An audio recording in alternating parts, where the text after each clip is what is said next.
This was the first election in the district using ranked choice voting, or RCV.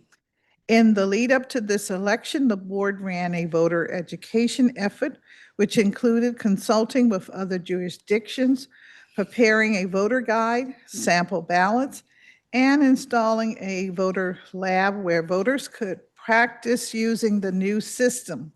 The board also attended numerous community events, including two town hall organized by this committee, and work with advocates to address voter questions.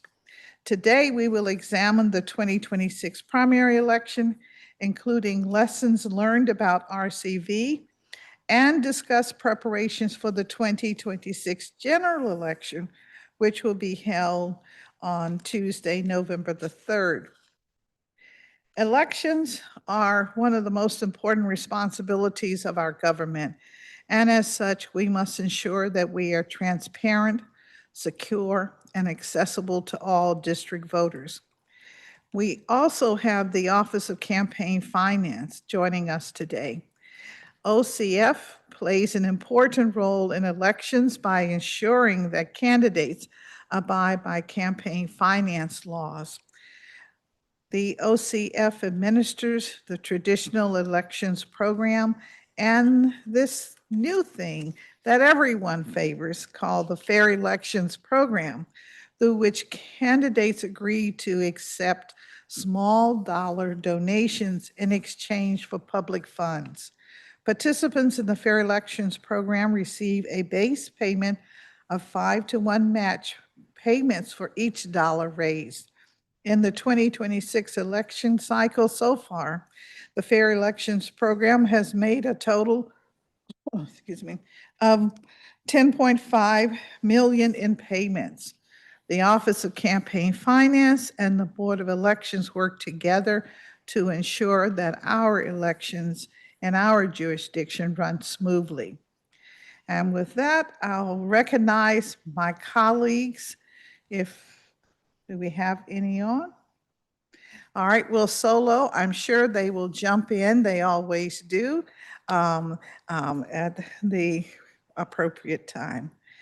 I'd like to thank our government witnesses from both the Board of Elections Office and the Office of Campaign Finance for appearing today to answer questions. And at this time, I'll swear I'm sorry, we do have some public witnesses, and we'll hear our public witnesses first, and then I'll come back to our government witnesses.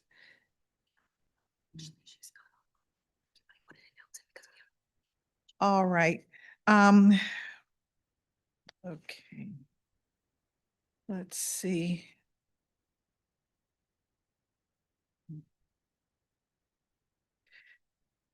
Miss Ashley Ruff, if you're not online, I understand. We thought. Okay, there you are. All right, please come to the witness stand. Thank you very much. And Sean Tyson. Okay, Mr. Townsend is online. All right, I see you. There you go. With you. Thank you for joining us today. Sorry, thank you for having me, Councilwoman. All right. I have been kind of toiling in my head, like, was I going to write a testimony? But I always do good by speaking from my heart. And my heart says that DCBOE definitely needs some guidance. They need some help. Prime example, I had a family member that put in challenges last week. She was given the challenges for 3 different candidates, but then Mr. Quinn or Quill from DCBOE wrote back and said that her challenges were not valid because they couldn't find her in the system as a validated voter. She's been registered since 1991. Also, even though I'm not running for commissioner anymore, previously when I was running or had put my name into the hat, I was challenged by another gentleman. And it seems like he has a systematic pattern of challenging people of color through DCBOE, and DCBOE is not even acknowledging this. But needless to say, the gentleman put down the wrong code for someone that was actually related to me that lived on my street. And I went back and I looked at that, and it caused me to go back and look at other petitions. And you have people that are out here forging stuff, XYZ, doing the most. Only we don't even know what's really going on. But they're not checking their work. They're waiting on actual residents of the District of Columbia to do their work for themselves, and they're being paid with our tax money. There is a problem. That means that they're not even counting our votes when we go down there and we vote at these different rec centers, these different churches. That also means that when they're getting those special ballots, when it looks like in the system that someone has voted, maybe with your absentee ballot, they're putting that in a box that they're not even accounting for that vote. So how can I trust DCBOE? Not only within our system here, but also with our residents of the District of Columbia. They cannot be trusted. So that's why I came here for the testimony today. Thank you for your time. Thank you very much for your testimony. I'm just trying to, I think you mentioned about 5 things in a very short amount of time. One, you said that some challenges were made by an individual who has been a registered voter since 1991. But the challenges were thrown out or not used by the board because the board could not substantiate that this was a registered voter in DC. Is that correct? Yes, ma'am. All right. And what did this challenger do once they received the letter from the board indicating they were not a registered voter? She reached back out to the individual, which was, as I said, Mr. Quill or Mr. Quinn for DCBOE.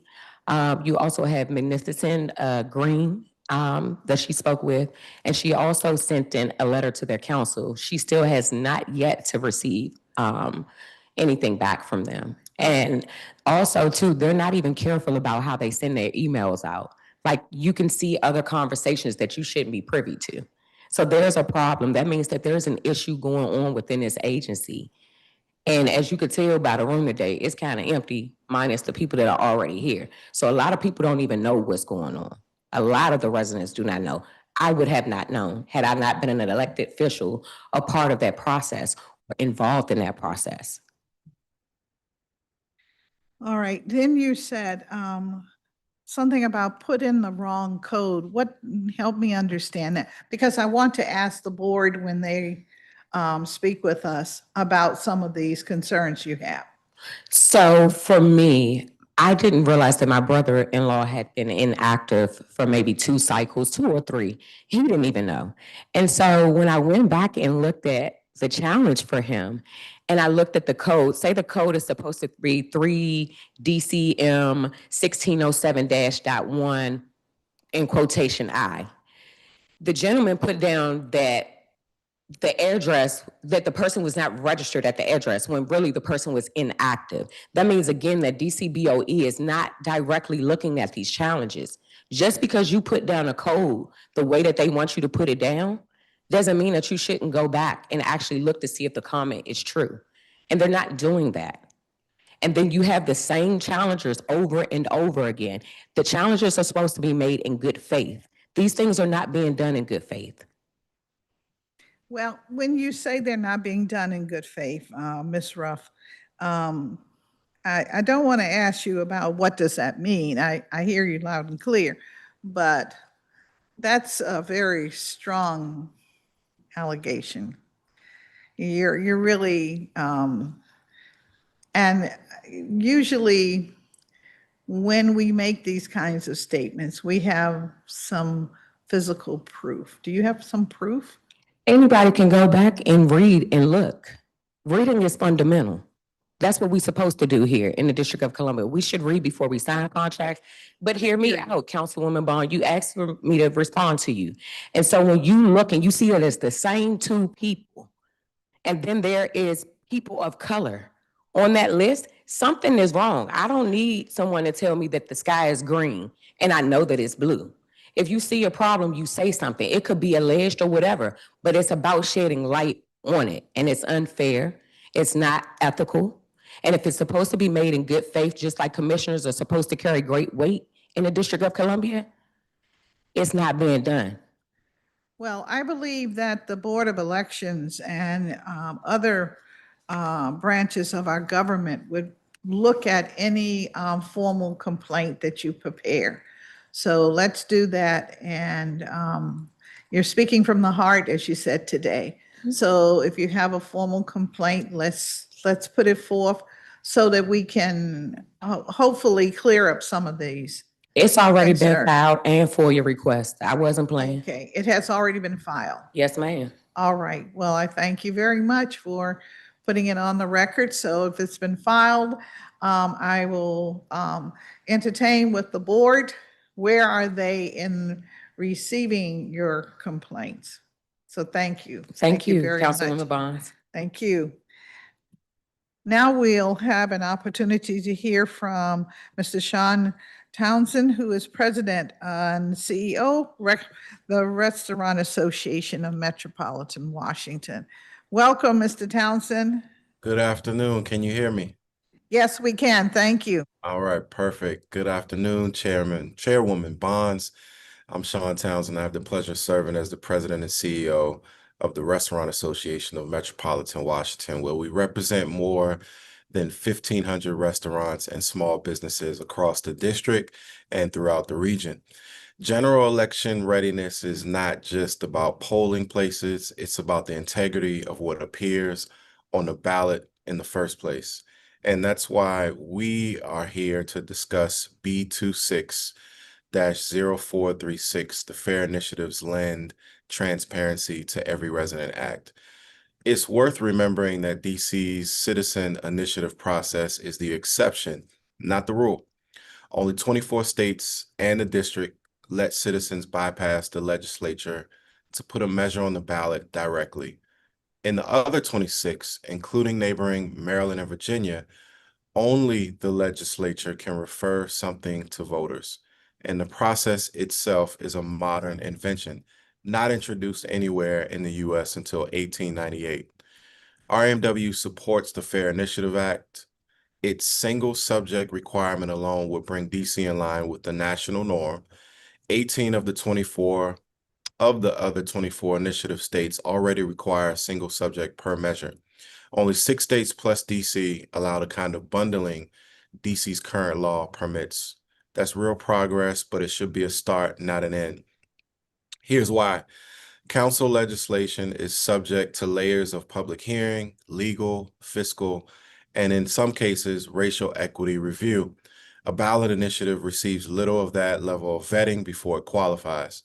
In Massachusetts, they take a more deliberate approach, giving elected lawmakers a genuine opportunity to resolve drafting problems, negotiate revisions, or address a measure's underlying policy goal before a measure reaches voters. We believe the district should move toward a similar model. Special elections make the stakes clear. DC is one of only 5 jurisdictions that allow an initiative on a special election ballot without legislative approval. And our last 2 special elections drew barely 10% turnout against 71% in a general election. Initiative 87, which will raise the minimum wage to $25 and eliminate the tip credit, is now positioned for exactly that kind of vote, potentially next spring. That's no coincidence.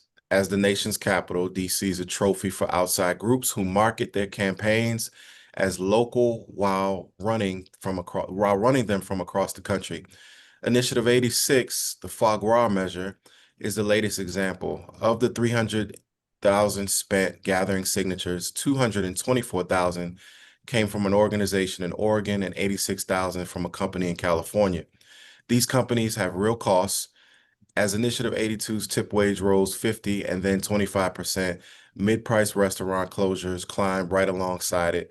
When the council reformed that law last July, those closures fell 54% within a year. Initiative 87 would undo the council's careful negotiated compromise in a low turnout special election that few voters will even show up for. We urge the council to pass the Fair Initiatives Act as a strong first step and to keep building toward reforms, including amending the home rule charter so our ballot process serves district residents but not outside interests.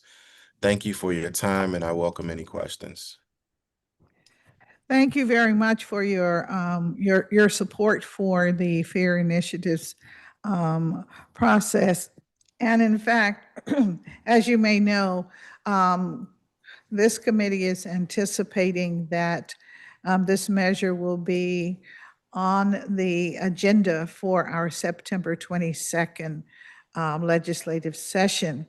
Um, as you have pointed out, we do have the dilemma in that in the District of Columbia, we have a process where the measure goes through the Board of Elections process before it actually gets to the legislature. And it is the current law. While the Fair Initiative measure that you speak of does not really address that step, we are very concerned about that step being a missing ingredient. For instance, the initiative process in the District of Columbia is designed to mirror the legislative process. And in the legislative process, every measure that becomes law has at least 2 votes, more importantly, by the legislators. But more importantly, it also includes a public hearing. And what you're sharing with us is that the way we operate the initiative process today in the district, there is no public hearing before the measure actually is presented to the public. There are other situations in our government where measures, expenditures are determined where, the public doesn't have an opportunity to speak to. And we have an additional bill that we have prepared that will speak to that particular issue, and that is that measures should be before the public before expenditures are determined. So I appreciate hearing from you, and to know that the restaurant community, very important part of our business sector, would lend some support for where we're trying to go with this measure. As you know, more and more, the issue in government is, how does the public really have its voice, and how and when is it heard? So we see this as a way to do that. So I appreciate hearing that from you. Thank you very much. Thank you. I appreciate it. All right, very good. I will now ask if there are any other public witnesses that would like to put yes, please. Mr. Bob King, we'd love to have your thoughts on, before we move to our government witnesses. Yeah, but this is really come down to All right, put your mic on and we'll be ready. There you go, sir. This opportunity. I just want to put some things on the record. Reached out to Monica Evans, I think yesterday, and I really look forward to raising my concerns with Monica Evans because I have a great relationship with her. She's aware of our committee, Leave No Vote Behind. We met back in October. Mr. James Butler, Anita Shelton, Hazel Thomas, and Courtney Williams are on that committee. What I'll be speaking to Monica about as Chairman Thompson of the DC Board of Elections on December the 17th, 2025, said the Board of Elections was on track to roll out a robust ranked choice voting. And my primarily would be voters with disabilities, first-time voters, and historically low voter turnout in the various precincts. Also, I'll be concerned about the special population of voters. Before I get into that, Fort Lincoln, as you know, is home to the largest population of seniors living anywhere in the city. And we were very excited, along with Link Incorporated, on March the 19th, 23rd, 26th, and 31st, to hold what I really believe was very powerful.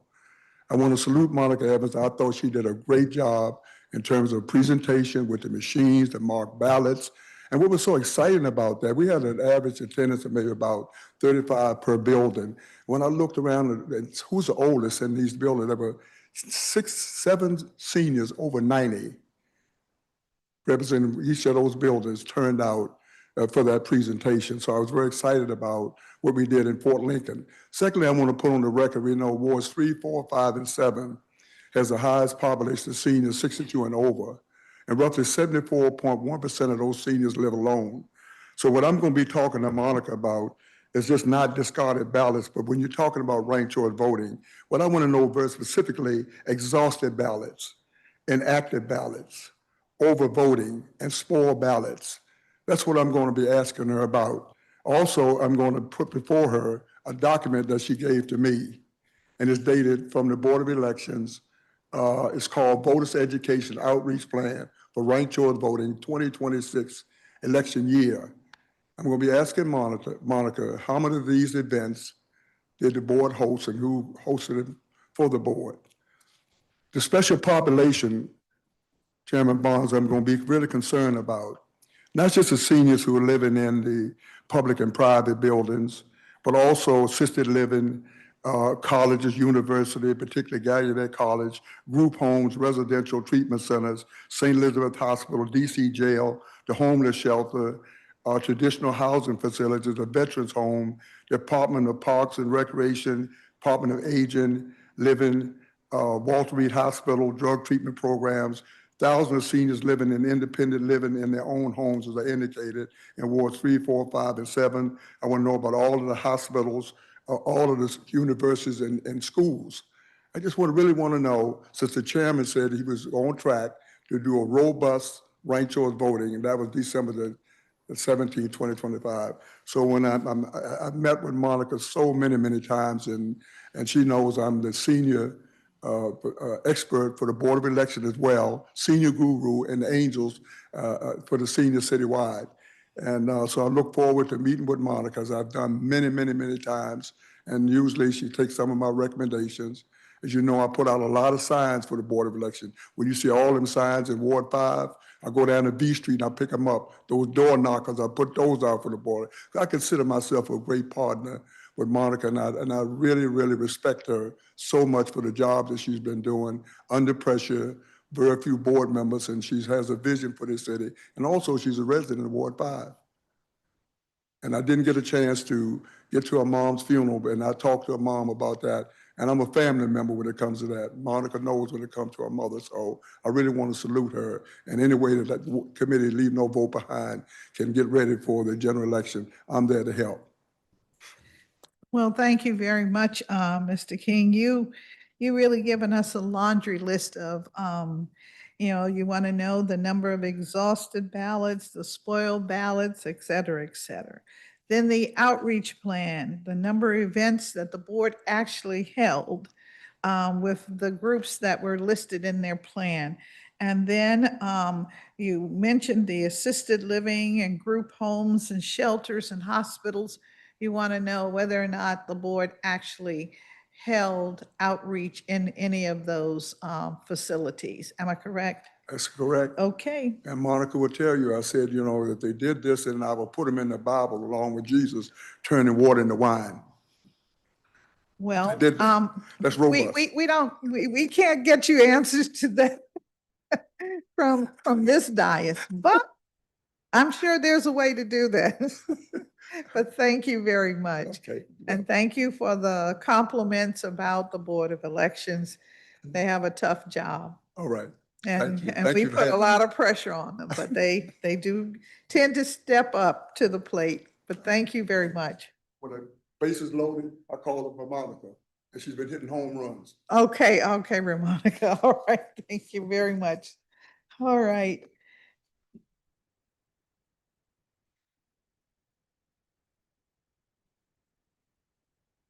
As has been made clear, we now have an opportunity to hear from our government witnesses. I think in all fairness, we'll do the board first, the Board of Elections office, and then we'll come back and talk to Ms. Montgomery and her team from the Office of Campaign Finance. And Ms. Evans, anyone that you want to join you at the witness table? Everybody can join. Oh, my goodness. All right. Well, thank you very much. And if you will raise your right hand, we'll of course swear you in.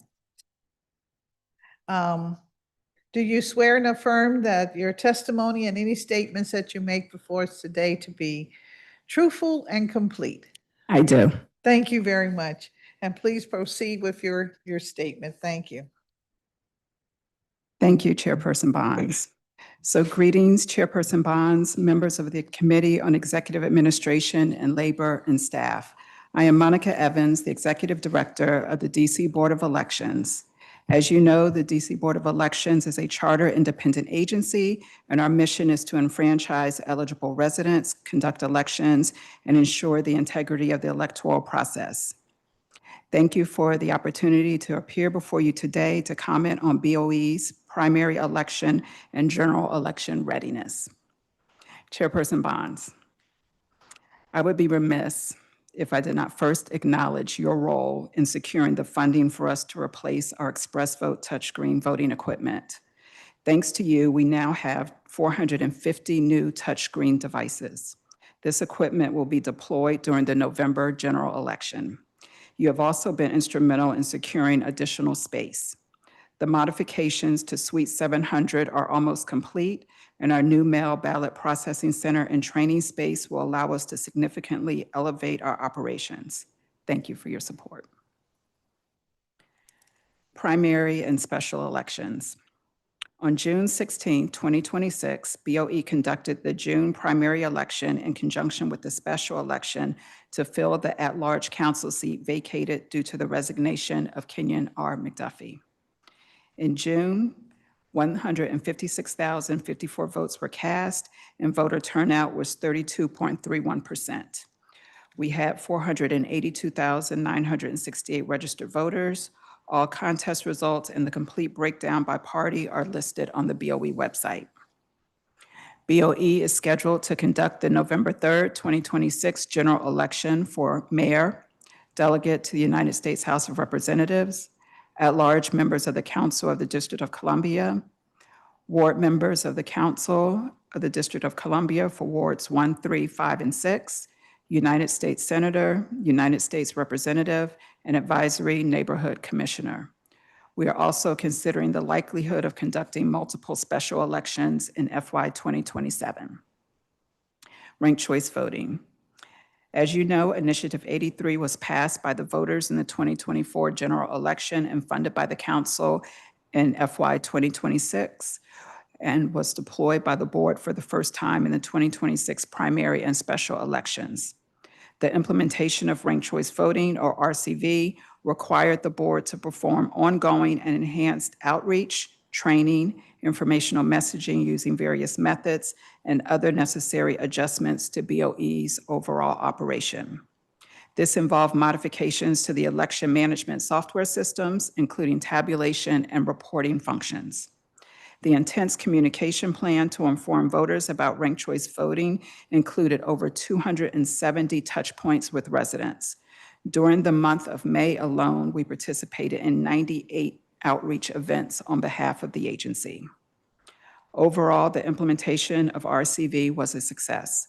Voters understood the process and voted accordingly.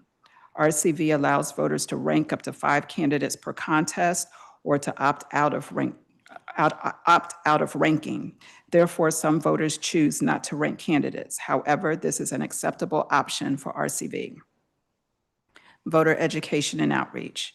In addition to conducting voter education and outreach, the Voter Education and Outreach Division is planning and preparing for National Voter Registration Day, a nonpartisan civic holiday that celebrates democracy and creates awareness of voter registration opportunities on a single day. This year, National Voter Registration Day will be celebrated on Tuesday, September 15th. Election Worker Division. The Election Worker Division met its operational objectives for the primary election.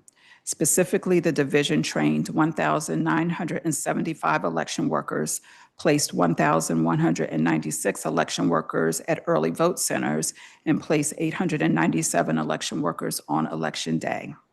The Election Worker Division is now preparing for the November general election. The division has finalized the Election Worker Division Vote Center Operations Training Manual. In-person training classes began on Tuesday, August 11th. We offer 3 election worker training classes Monday through Friday and 2 classes on Saturdays for a duration of 10 weeks. The training curriculum has been updated to align with the training manual, which all workers will receive when they attend their in-person training classes. We will also partner with organizations that will adopt a vote center on Election Day. The goal is to train 2,000 election workers, and to date, we have trained 807 election workers. Restore the Vote. The Restore the Vote Division has compiled primary election voting statistics regarding our incarcerated residents in the Department of Corrections and the Federal Bureau of Prisons. The division reports an increase in votes cast by residents of the Department of Corrections. During the primary election, 750 residents were registered to vote.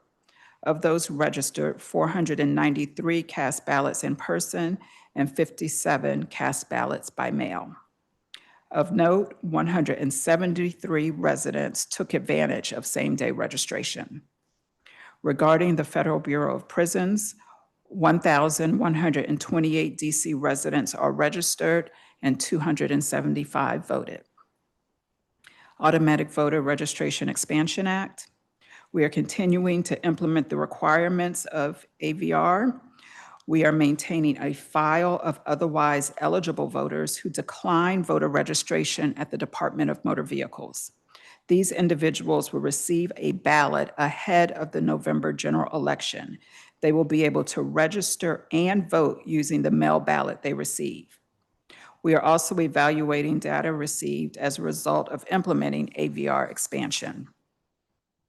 Accessibility. We are continuing to conduct accessibility surveys of vote centers for the 2026 election cycle. Once again, we are partnering with DGS to ensure that vote centers are structurally accessible. The ADA coordinator works with our partners, such as Disability Rights DC at University Legal Services and the Office of Disability Rights, to remediate barriers to accessibility that were identified during previous elections. Additional temporary ramps will be installed at certain vote center locations, and alternative entrances will be identified. Some mail ballot drop boxes are also being adjusted to enhance accessibility. We will also ensure that election workers are aware of the Americans with Disabilities Act guidelines and are trained to address any issues that arise promptly and effectively. BOE will mail every eligible voter a ballot for the general election. Due to the passage of the Local Residents Voting Rights Amendment Act, we will also mail ballots that contain local contests to non-citizens. We plan to begin mailing ballots the week of September 30. Conclusion. Since 2020, the agency has been tasked with implementing new legislation with each election cycle. Specifically, we have successfully implemented the Restore the Vote Act, the Elections Modernization Amendment Act, the Local Resident Voting Rights Amendment Act, the Ranked Choice Voting Act, and now the Automatic Voter Registration Expansion Act. The board owes the successful execution of these efforts to a dedicated staff. When faced with challenges, they consistently meet those challenges and exceed expectations. As needed, staff members routinely work 7 days a week, on holidays and after hours. On behalf of the board, I say thank you to the amazing staff, members of BOE, and I also thank the many partner agencies that are instrumental in our success. As always, the board's goal is to provide competent and responsive service to the residents of the District of Columbia. We will review, modify, and adjust our processes and procedures wherever necessary so that we improve our operations with each election. As you know, we are working diligently to ensure we have a successful general election. Thank you. Thank you very much for your testimony. I wanted to sort of start with your conclusion and where you point out that your agency is almost a 24/7 agency. And I have to ask this question, and that is, what was your overtime compilation for the primary election? We can get that information. I will get that figure for you, All right. Councilmember.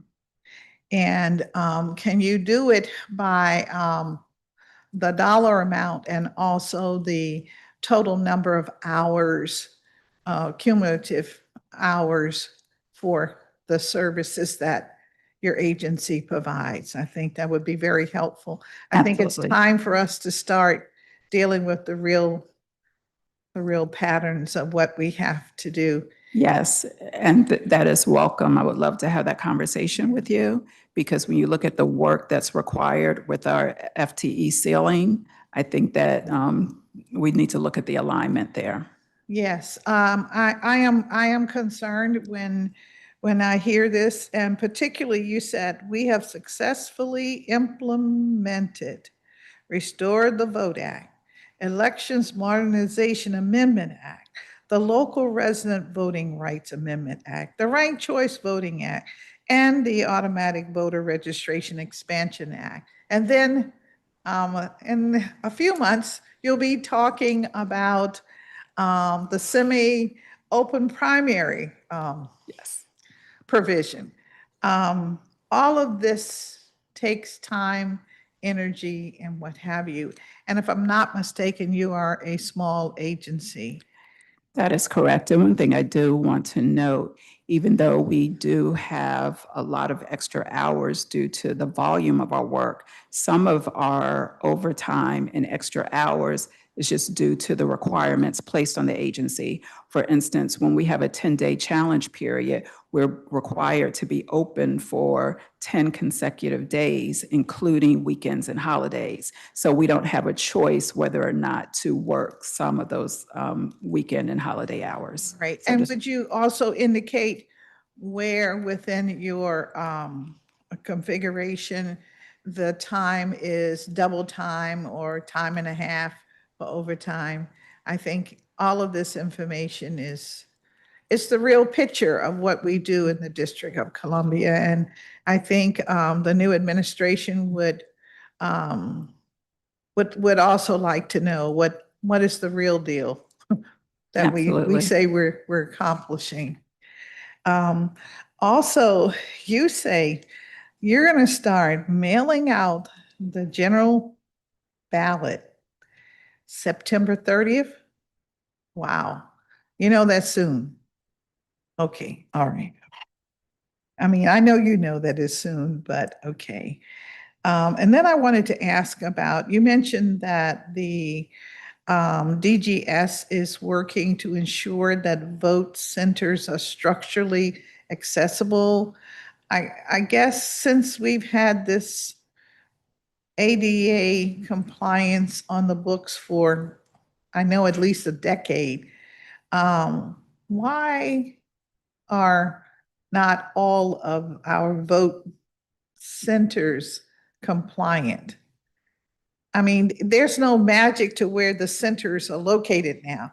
Back in the day when we used the precinct, you had to be within a certain boundary. Now, it's, I guess, more designed for the convenience of the voter. Or how do you make your determination as to where the vote centers are? There are a number of factors that go into selecting a vote center. One, we need adequate space that will accommodate all of the voting equipment and all of the different spaces and areas we need inside of the vote center. We need to be able to space things and allow people to have privacy and be able to vote independently. And so that's a factor. We look at distribution across wards. We look at patterns as far as our busier locations as far as turnout. And so there are some locations where we deploy more equipment. And so for those areas, we need a larger space for the additional equipment. And Of course, we have issues depending on the timing, where we can use schools versus where we are confined to rec centers or private facilities. But there are so many factors, including transmission, because we do have to look at the strength of the transmission signals in order to modem results. So there are a number of testing touch points that we use to determine our vote centers. And at that point, we'll go out and see if it is accessible, and we'll work to ensure that we can remove barriers and obstacles in those spaces where necessary. I appreciate hearing more about this, because I know we have to be considerate of distribution across the wards and space for equipment and privacy to vote. But when we start the discussion about turnout, there are, I mean, how do you make that determination? Because if I'm not mistaken, on election day during primary, there were 3 or 4 locations where lines were out the door. And I think there were 1 or 2 locations where it was close to 9 o'clock and people were still voting. So how are you going to handle those situations? Or is that what you mean when you say turnout being a concern? We absolutely look at locations where we have had lines, so that is something we look at. But we also just look at the volume. There's some vote centers that are more popular across the city, and so we know going into an election cycle, we need to adequately staff and have voting equipment at those locations. So to answer your question, yes, we look at all of that. All right, I hope you'll look at the Woodridge Library. It's not very large, but that was definitely, I passed by it at 4:30. I was back by there at 7, and I was like, my goodness. Okay, I'm a Ward 5 too, so I pay Yes. attention, Mr. King, to Ward 5 and make sure that, I check them all Yes, and out. I tend to visit that vote center. It is one of our smaller vote centers. It And is. so we are limited with the number of voting machines we can get in that space. Yes. But it is a very popular vote center in an area of Ward 5 that doesn't have any other available spaces within that general vicinity. So is it smaller than the Langdon Rec Center as far as square footage that you need? I'm not familiar with how much square footage is there, but I can check on that Yeah, to see what the square across footage of Woodridge, those two. Yeah, it's smaller. Yeah, both yeah, yeah, It's it was it's small amazing, space. yeah. And then I want to understand the policy that the schools and the recreation centers have. It seems to me transmission should not be an issue because they are DC government properties. So is there some issue with the schools? Not with the They should- schools. It they- tends the to be. schools should be open. No, the transmission issue is not with the schools. I was just speaking Okay, in general. okay. Those are the things we look at. They tend to be with some of the churches that we use and some of the private facilities as Yes, far as the churches transmission, I but can not, yes. understand. So transmission is not. Okay. Are there any schools? There must be some schools in this area that could, what about the school on Evarts? We as an absolutely reach out to example? schools. Schools Yes. are not always available when we need them. Mm-hmm. For instance, even with the primary election, there were end-of-year events, assemblies going on in the spaces that we needed. And we can't just use a facility on election day. We need to have access to that facility prior to, because we need to set up the vote center.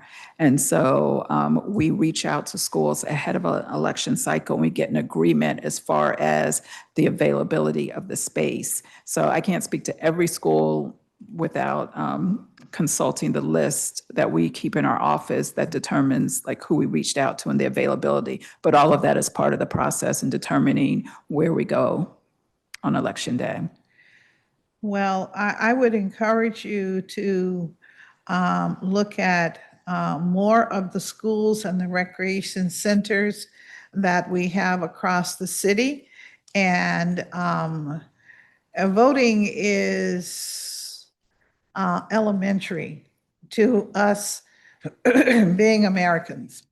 And until that's no longer the case, it just seems to me any government facility needs to accommodate us being us, the voters, and you, the vote center organizer. Yes, well, Because we can use some assistance if you can help us make inroads. Got it. So, You thank got you. it. I would love to get involved in that because it's one thing to say, I have a school program. It's another to say, we're having voting in my school. Absolutely. It's fundamental, and I'd Yes. like to see us, push a little harder and get that done. And I'm happy to help in any Yes, way that and I would like can. to mention, we do generally have a wonderful partnership with the schools, Yeah. not just for vote centers, but also with our voter education and outreach, just a tremendous partnership. So I do want to put that Right. on the And record. there's no rental fee for that. Correct. All right. Then I would suggest, even if we have to have a piece of legislation that is enforceable, not the legislation that we just write and, the 2,000 we do every year and it goes on the shelf. And Yes, I'm talking about something that's enforceable so you can get done what you absolutely. need to get And done. even though there's no rental fee on occasion, there are janitorial, of course, services that are associated. Oh, that's crazy. Thank you for sharing that. Put that in your notes. That seems to be crazy. So, also, may I get a copy of your operations training manual? For election workers, Yes. So we yes, can we have one show with us that today. off. And as it relates to the celebration of National Voter Registration Day, how are you going to celebrate? What should we be doing citywide? Should we have voter registration stands on the streets? What should we do? What are you going to tell us we have to do? Yes, on National Voter Registration Day, we typically have a number of events. And we've had events at MLK Library. We've had partnerships with local radio stations. We've had events at libraries and rec centers. The goal is to do as many events on that one day. And then that evening, we will culminate with an event at Nat Stadium. And in the past, for the last couple of years, we've been able to partner with a jurisdiction from Virginia and a jurisdiction from Maryland, where we're able to offer voter registration for all of the DMV at the Nats game. And then the Nationals have been gracious enough to actually include information on their boards and help us to advertise during the baseball game. Okay, so this year on Tuesday, September 15th, you'll have such an event at National Stadium Yes. on South Capitol Street. And you're going to have some, I guess, some radio ads announcing that this is National Voter Registration Day and asking people to get involved in some way or the other, I Yes, suppose. we'll do social media and we'll advertise through a number of Okay. different channels. So this is the event. You only do this one event. No, it will be multiple events. We're still finalizing a lot of the other events. The culminating event at National Stadium is already planned, and we're pulling together other events now. So we can get you the entire schedule for the day, and we post that schedule on social media Yeah. so that the public is aware of everything we're doing on that day. All right. I'm meeting with a women's group on Sunday. So should I tell them that there might be something they would want to participate in? That is to do some voter registration. Do Absolutely. you have We, premiums or stuff that they can use? I guess we need the registration cards. We still do that, don't we? We don't do everything electronically. We still we do it. do not do paper. everything Okay. electronically. We have paper voter Okay. registration applications. And then we can also help organizations and entities interested in doing their own voter registration drives. So we can provide the information, provide materials to assist with those efforts. What do we do to get high schoolers involved in voting? Should we maybe think of our high schools doing something there, or do you already have something perhaps planned? We do conduct voter education and outreach events within our high schools. So we go in, we have partnerships with a lot of the social studies classes in DCPS, and we register voters. We will engage them in mock elections where we will actually take voting equipment to schools, allow them to practice using a ballot we create, and actually provide election results at the end of that event. So we not only want to try to register individuals, but also expose them to the electoral process. Little civics 0.1, okay. Absolutely. All right, thank you for that.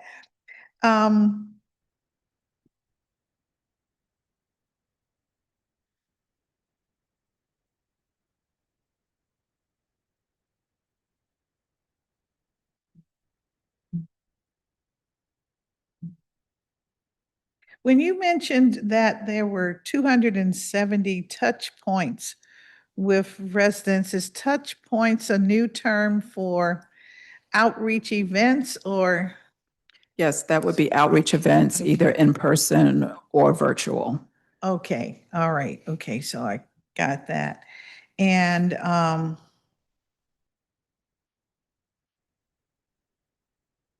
I'm holding to the last to talk about ranked choice voting. And I'm doing that because there are so many comments that we have received, and I'm sure you and others have received about ranked choice voting. And so, but I do want to call to the public's attention the importance of getting out and voting November 3rd because we have so many positions on the ballot.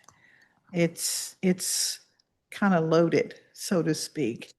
And with all of the advisory neighborhood commissions, although I've noticed there are some vacancies. It looks like it's more than usual. Am I correct? More than has been, let's say, 2 years ago? And I think one commission, I think it's 7E, they only have maybe 2 or 3 positions where there are candidates. I'm not familiar specifically with 7E, but I can pull up the Yeah, list. I- But I do know we do have several Yeah. ANCs where there's nobody running. But Yeah. ANCs is also, we have a lot of people who choose to run write-in campaigns. So that's I a see. possibility as well. And so we Alright. do see that with the ANCs. So what's the value of a write-in campaign as a commissioner?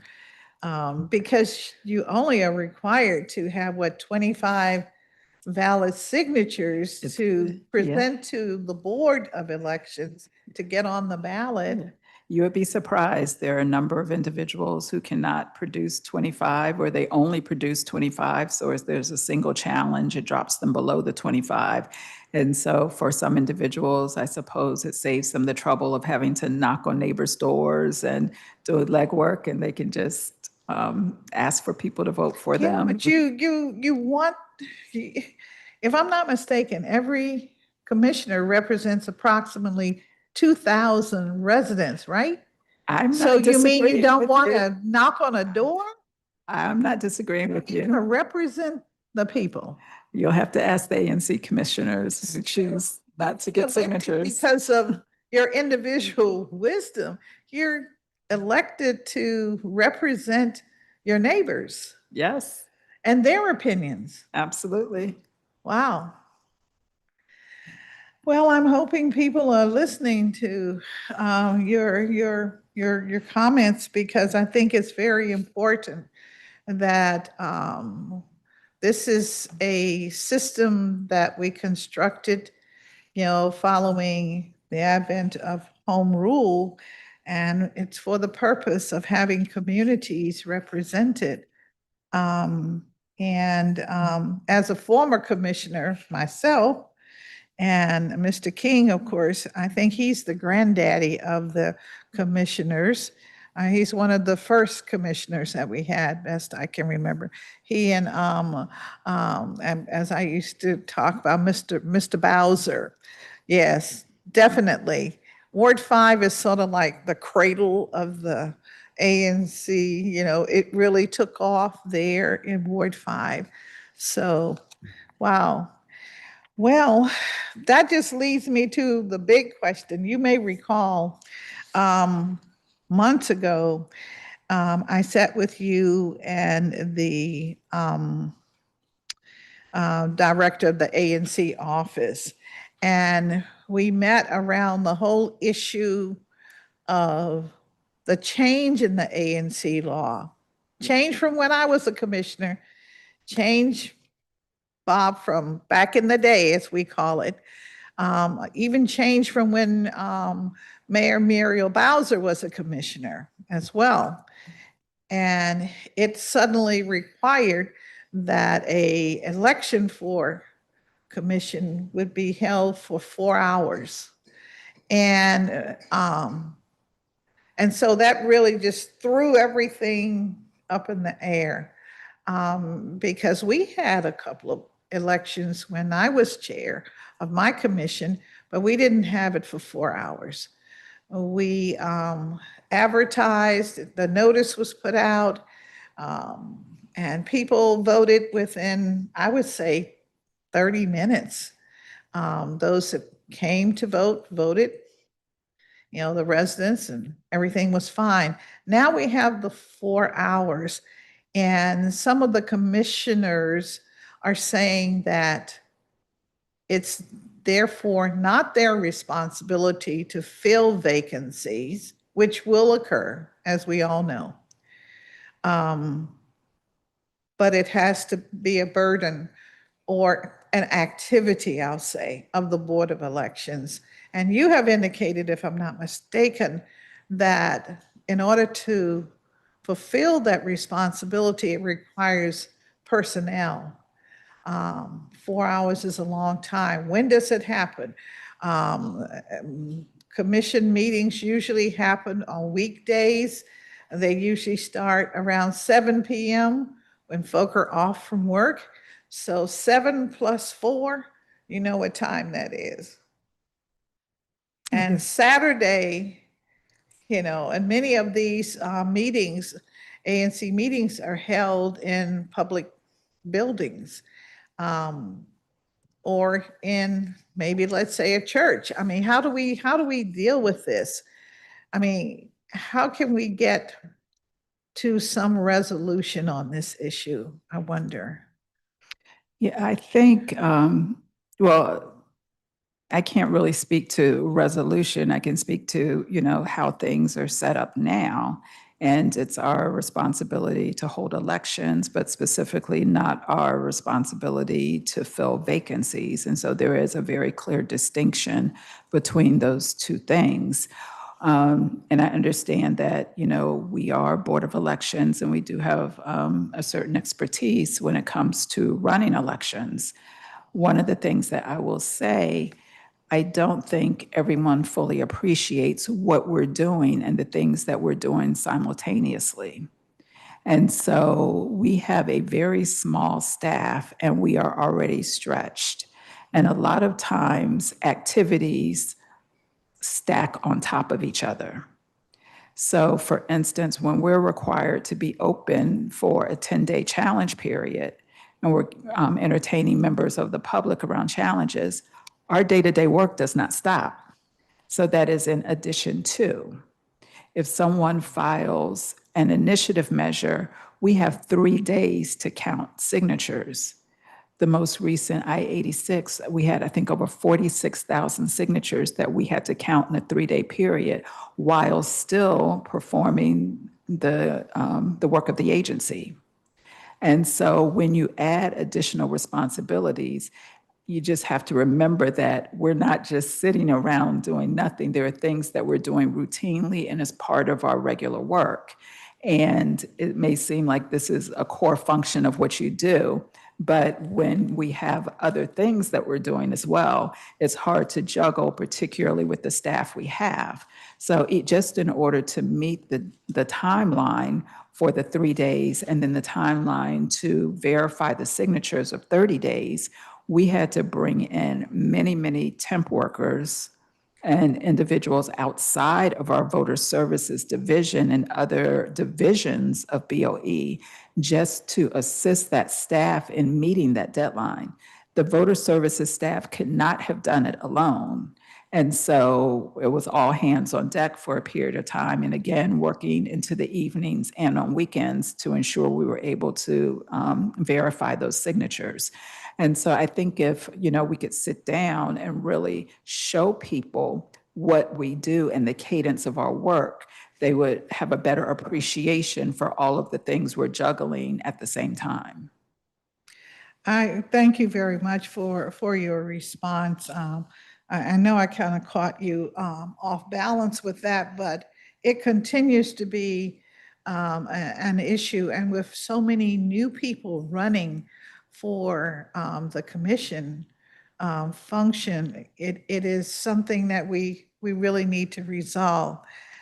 As I mentioned back in the day, the commission managed its own election. And we would have a representative from the office of ANCs. Usually it was the director, and to sort of like be there to oversee the process. But the mechanical parts of the process were put in place by the commission. So let me try and have conversation with the office. I know it can be done. Otherwise, my colleague who put that new wrinkle in the law would not have put it there. Surely they had some ideas. So I'll talk to them too. But most importantly, we'll come up with a solution. And I hear you when you say you're not responsible to fill vacancies, but in some parts of society, filling a vacancy through an election process is, they would say it is. Yeah. But I don't necessarily see it from that perspective Yeah. either. So Yeah. let And me of course, see if it we can work depends on the something out. language. Absolutely. Yeah, we But- can work something out. Yeah, but we are, always agreeable to sit down and have a conversation. As you know, we've sat down with you several times Yes, to discuss yes, you did. this and get to resolution. So we're Yeah. still in that same position and happy to do that Yeah. with you. One of the things that comes to mind is wondering if Serve DC, that does a lot of volunteer training for various services, maybe they might identify a cadre of individuals who would serve as election officials for the purpose of helping to manage the filling of ANC vacancies. Maybe they could be trained by your staff and we could get it done. I still feel 4 hours is mighty long time.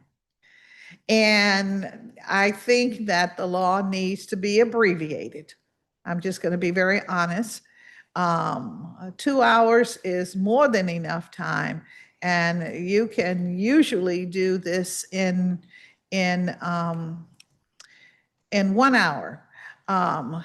Bob King and I are from the era of having elections in a community in our ward. We've had elections where we have had more than 1,000 votes cast in an evening.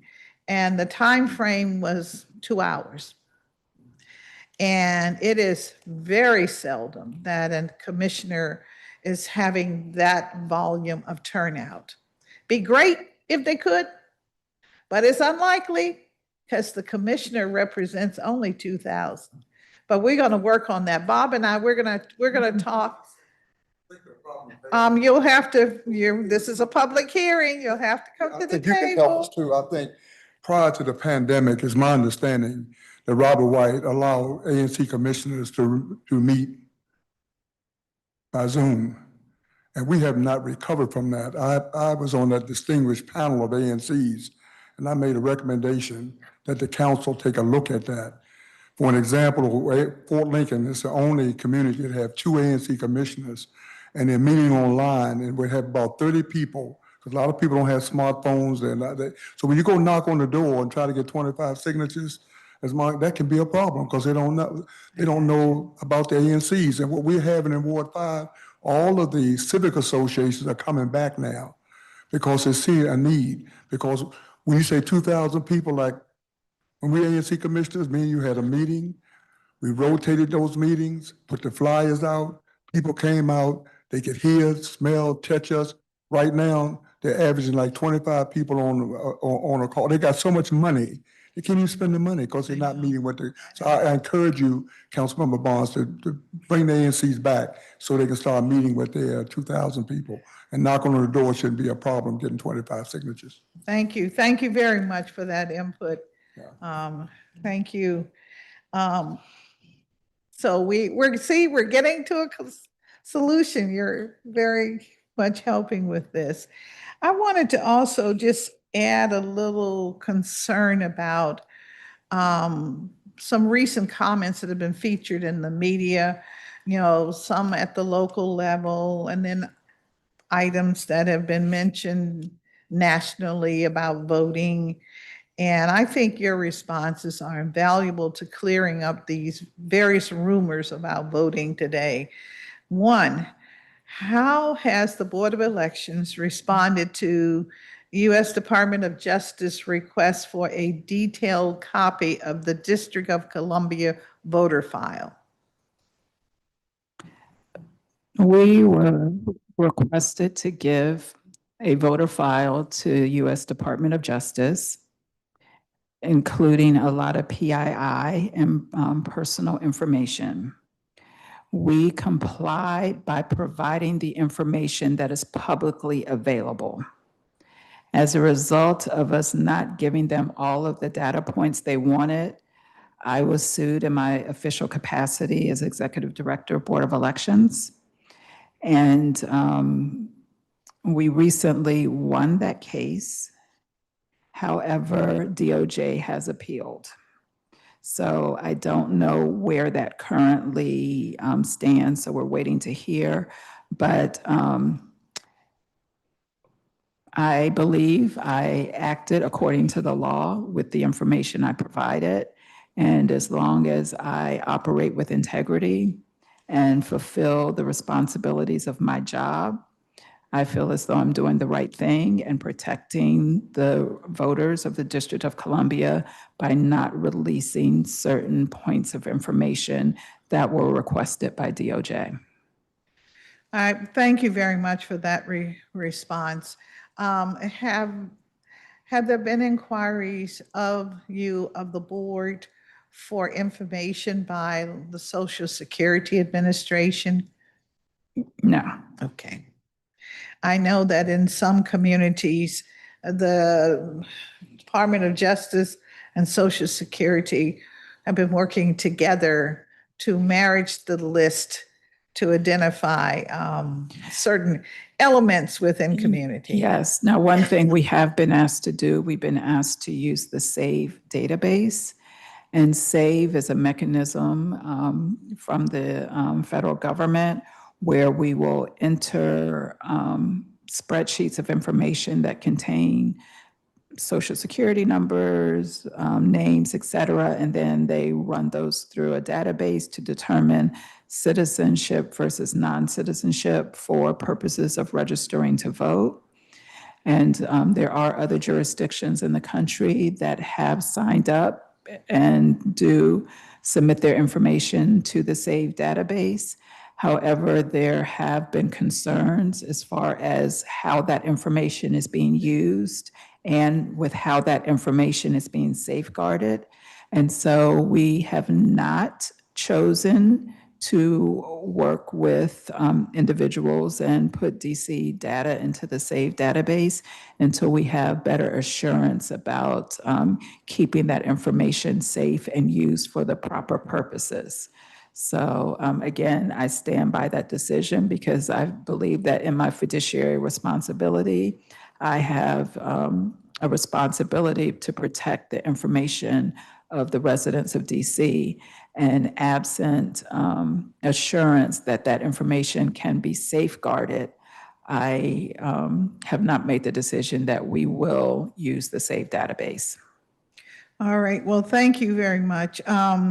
And would you continue to keep me informed as to your decisions on whether or not you will use the database? I think that's important. Can you remind me of the number of voters identified in previous elections that we said were double voters or having cast a ballot in DC, as well as other or another jurisdiction during the same election cycle? I believe it was, I think you pointed out 4 people, but I may be wrong. I can get the exact number. I don't want to put Okay. an incorrect number on the record, but we do tend to investigate a number of potential matches. But by the time we go through our investigation, that number is reduced significantly. And so I can get you those exact Okay. figures. Yeah, I think you mentioned it was something like 0.001 or something like that. Minuscule, and that's important because we hear so much about double dipping and what have you when in the District of Columbia you have a way of identifying that. I think, is it Eric? Yes. That's the system. But I think Eric only, like, for instance, we're having an election in 26. I think it'll be as late as 28 before you get the information, or is it? By the time we get, Soon will you get information? yeah, it might be 28 before we make some of the referrals because we Okay. rely on conversations and communications with other jurisdictions. So in a few instances, it's hard to sync schedules so that we can make a determination if this truly is the same voter. Sometimes it is, sometimes it isn't. Sometimes it may be a junior or the third or a senior, and they didn't use the suffix. And so once we make the determination and check dates of birth, we realize it's not indeed the same voter. So there are a number of things that we need to do in communicating with other jurisdictions to make sure that we have a match. And so we don't want to refer any names improperly. So sometimes it does take quite a bit of time to refer some individuals, but we do continue to work on those matches even when there may be a jurisdiction we're waiting for. Okay. And so the matches also work with our overseas population, correct? Yeah. Yes. Okay.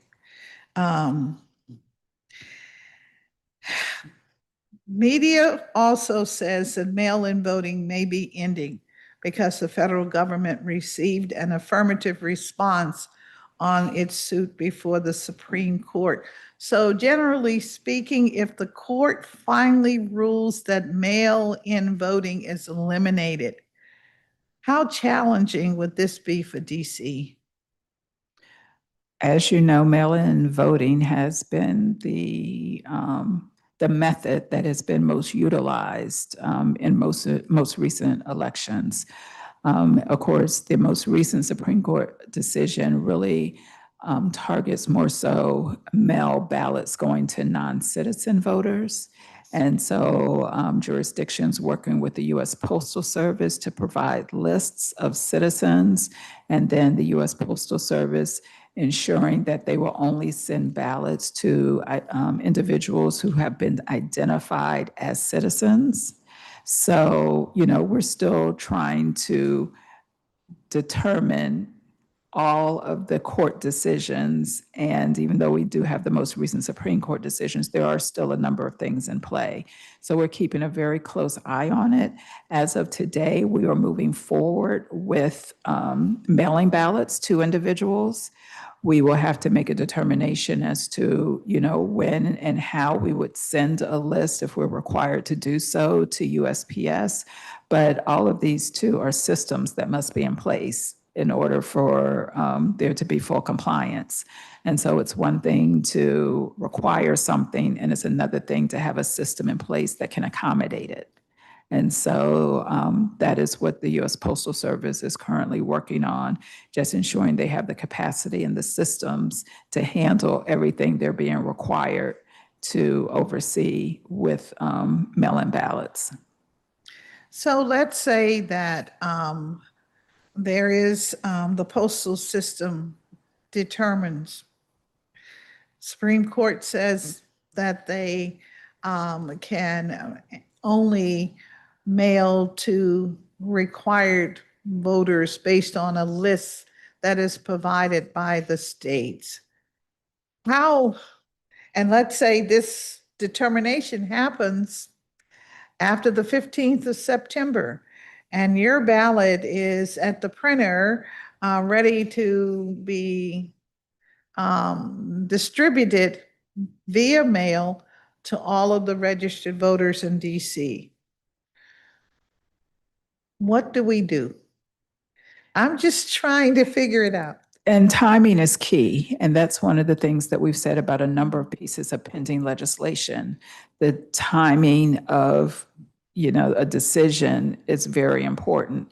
And one of the things I can say, typically with things that come down, you can only do what's in your ability to do. There's some things we can't turn back once they're out. And so if something happens on the 15th of September, we haven't sent a final list over to our mail house to send out and prepare those mail ballot packages. And so September 15th, we would be able to roll something back at that time. Once ballots go out, we wouldn't have the ability to stop them from going out. However, we could prevent any additional ballots from going out and then make the determination about counting ballots.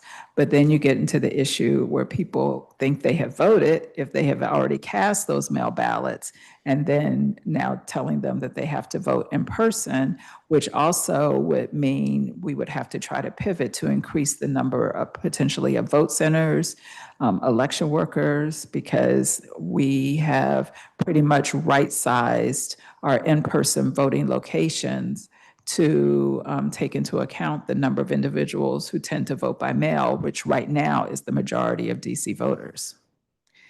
Okay, and I would assume you also would have some conversation with the state of Louisiana that ran into a very similar situation where after they had to pivot and make some changes. So are you doing planning just in case, since our federal government seems to be a little erratic, Yeah, and the one thing I will say, we never operate in a vacuum. And so we are consulting with other election jurisdictions because, of course, this will not just affect the District of Columbia. And so we regularly attend National Association of State Election Director meetings. And I'm currently the vice president of that organization. And so we meet every other week and we, do a deep dive and discuss all of these issues, court cases, where we are, lawsuits that have been filed, things we're putting into place. And so just having that network of individuals going through the same thing and facing the same challenges helps us to kind of think about a coordinated response. So that is also part of our effort. Would you please make sure that my office gets any updates as you are involved in the decision-making process? We want to make sure that we, in our responsibility, get information out as well so that people will know, or we will attempt to inform them. Hopefully they will then know what to anticipate. Some of this is intimidation, the whole issue of there possibly being some sort of security, I'll leave it at that, at the polling sites. Security we haven't had before. Station perhaps to just intimidate. Although DC, we're not like some of these congressional districts that are really important Yes, to, but absolutely. And- nevertheless, it could be intimidating. Yeah, and the other thing I will mention, we do enjoy a very collegial working relationship with USPS. And I spoke with one of the representatives about the possibility of them conducting a town hall for the residents of the District of Columbia. I've not heard back yet, but we had a verbal conversation, so I followed up with email. And so I'm hopeful that we'll be able to do something like that that can help provide clarity, and it's not coming from us, but coming directly from USPS. Okay, well, that probably will help as well. And then this issue of Save America Act. If approved by the Senate, would affect voting in DC. And this is one of the measures is that married women who use their married surname will have to have some additional identification. So is that concern a part of your planning? Given the erratic federal government, and we don't know what will happen, when it will happen, and how we will have to move Quite- forward. Yes, I mean, quite honestly, all of it is a concern, including the timing of when certain things may be enacted. So absolutely. All right. Okay. Well, you answered a number of our basic questions. And so I think we may have, just a few left. We were just starting, we were just getting warm to all of what is going on. You know, can you tell us what went well and what we can get you have water? Yeah, you okay. And where do you see room for improvement since we implemented ranked choice voting? I mean, from people that I've talked to across the city, I would say at least 80, 85% did almost bullet voting because bullet voting is also available to them. You can't deny a voter an opportunity to vote. You can't say you must rank all the candidates that appear on the ballot for that category. So I was just wondering, how do you capture the information that would indicate what parts of the city did bullet voting, what parts of the city did ranking of candidates? And I asked that question because there was a publication that said, oh, Ward 7 and 8, they ranked. And I wondered, is that your information or what's going on here? We do publish statistics and the voting results on our website. And so when you look at those statistics, you can look at contests by party. So for instance, if you go to the Democratic contest, Republican or statehood green, you can see registered voters by each ward. And in addition to seeing registered voters by each ward, you can also see ballots cast for each ward. And then if you drill down and look at the individual contests within those parties, you can see the number of undervotes. And so, So undervotes are, does that mean that a voter or those voters, or that number of voters did not cast all 5 votes? yes, it can mean two things. It can mean they bullet voted where they only selected one candidate, but if it was a contest where they could have selected 5, they may have only selected 4. So we can't really tell if I see. people did not engage in ranked choice voting or if they just didn't rank all of the candidates they I could see. have ranked.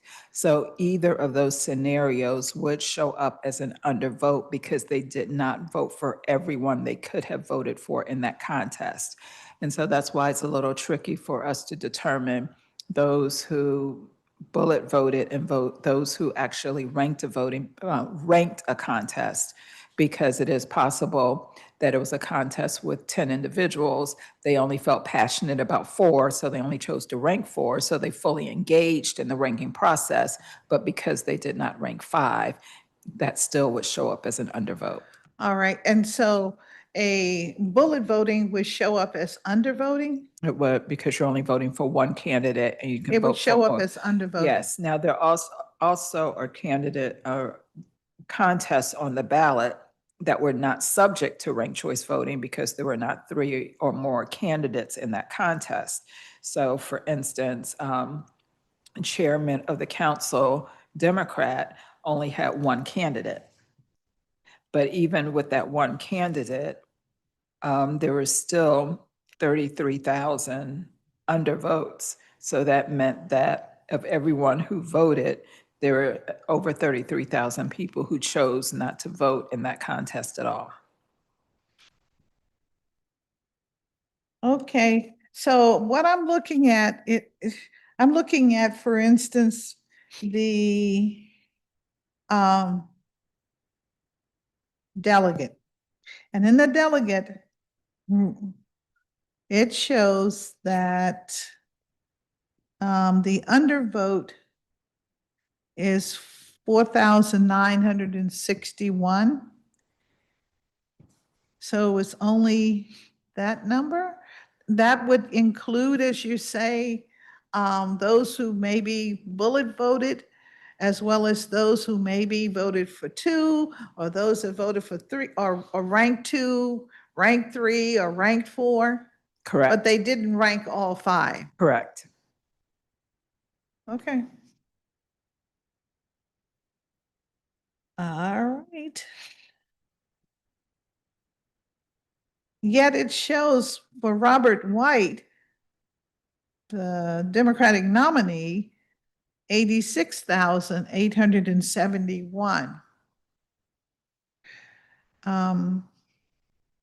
So he got to that number by ranking. In other words, all those 86,871 votes he received were where there had been ranking 5. Yes, in this particular contest, we only looked at first choice votes because Mr. White or Councilmember White did not have to go through rounds of tabulation because he crossed the 50% threshold on that first round of balloting. All right. In fact, we only had one contest, Yes, and that was for the at-large correct. council. Okay, and for that, as I've said to people, as long as I've been in this position, I've always had ranked choice voting. You've always been able to vote for more than one in the general election, so I've always participated in that. So at large, the similar kind of situation, it looks like. The undervote is only 11,000 822.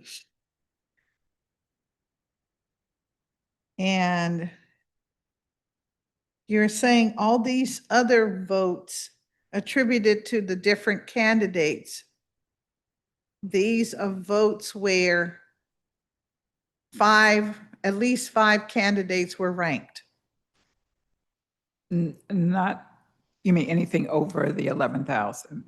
So it was just 11,822 that Yeah. had undervotes. You said And were then undervotes. overvotes were 969. So if you subtract those, then everybody else voted for at least I'm five sorry, candidates. I don't have what you have.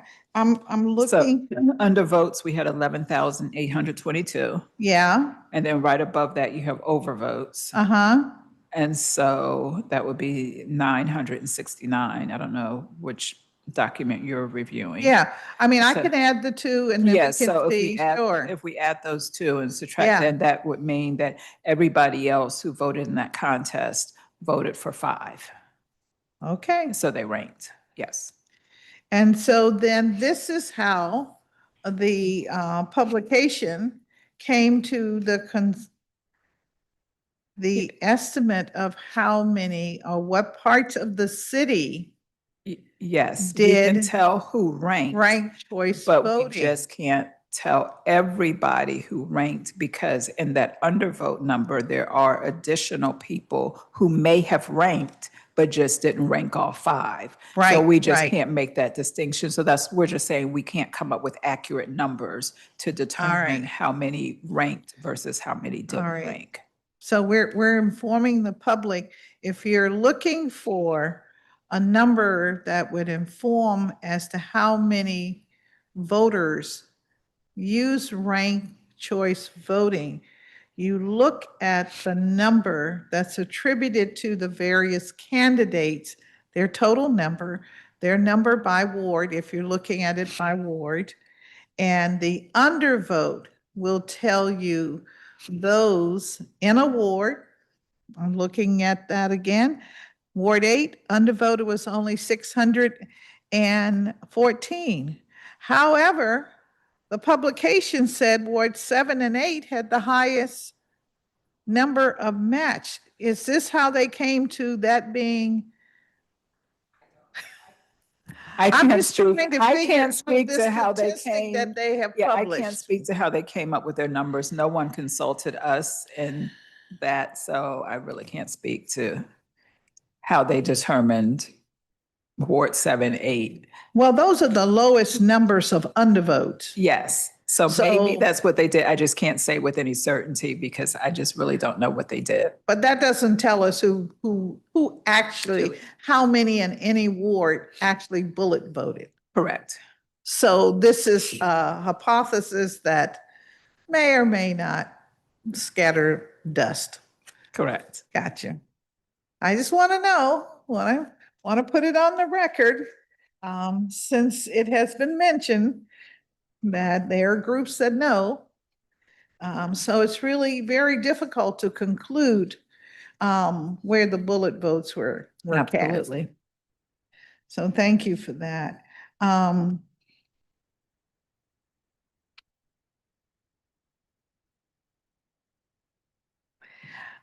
I'm sure you have in your information, how many ballots were submitted during early voting?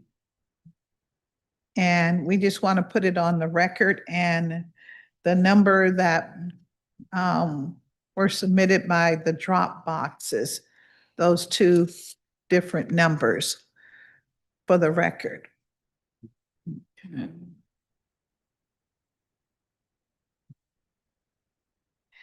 And I see Councilmember Zachary Parker is on with us, and as soon as we get a couple of more notes, we'll bring you in. I'm sure you have questions.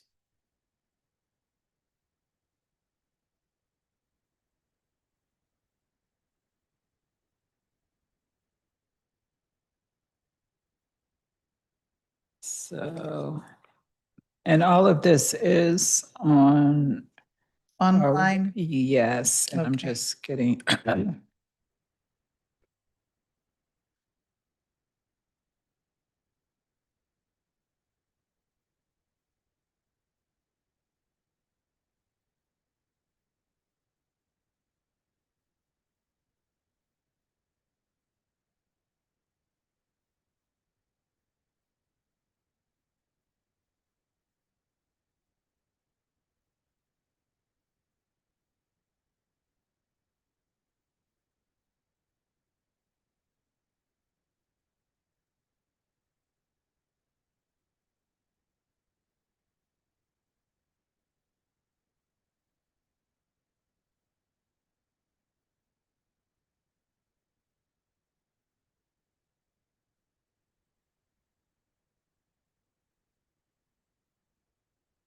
And I can get that. I'm looking for early voting versus, because we recently took it off of our homepage. Okay, I don't have my equipment. Can't go. I don't even have my phone. So,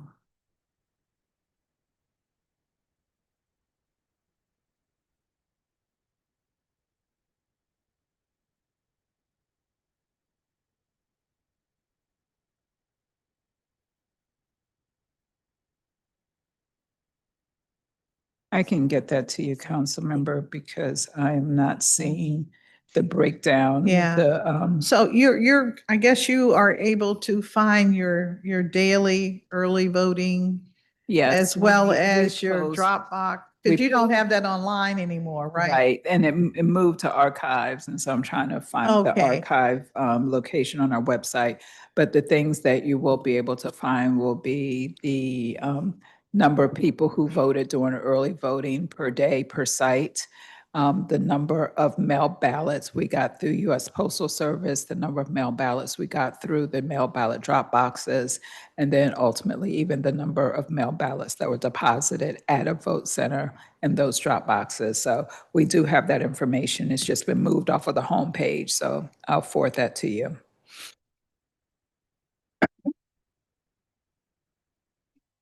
Would we be able to go to your archives and get that information? It is on here somewhere in the archives, Okay. but I just It's can't find it somewhere. on my Okay. phone. All right. So I will absolutely forward that to you Would and you- let you know where you can find it. All right, thank you. Can you describe the different election equipment that was used during the primary? You know, like the poll pads and what have you? Yes, so we have a number of different election vendors that assist us with our voting equipment. And so when you check in at a vote center, No Inc. is the vendor, and we have those poll pads where you can look up your voter registration, and then they are able to identify you in the system, determine what type of voter you are. In a primary, they would determine which ballot style you get based on the political party. They will also determine if you are a citizen or non-citizen voter, where you would get a ballot with federal contest or just a ballot with local contest. They will then give you a ticket. You can make a determination whether you're going to vote using paper or whether you're going to vote using the touchscreen machine. If you vote using paper, you would go to our ballot on demand.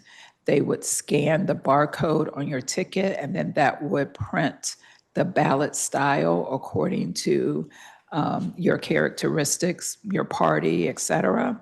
And then you would vote by paper.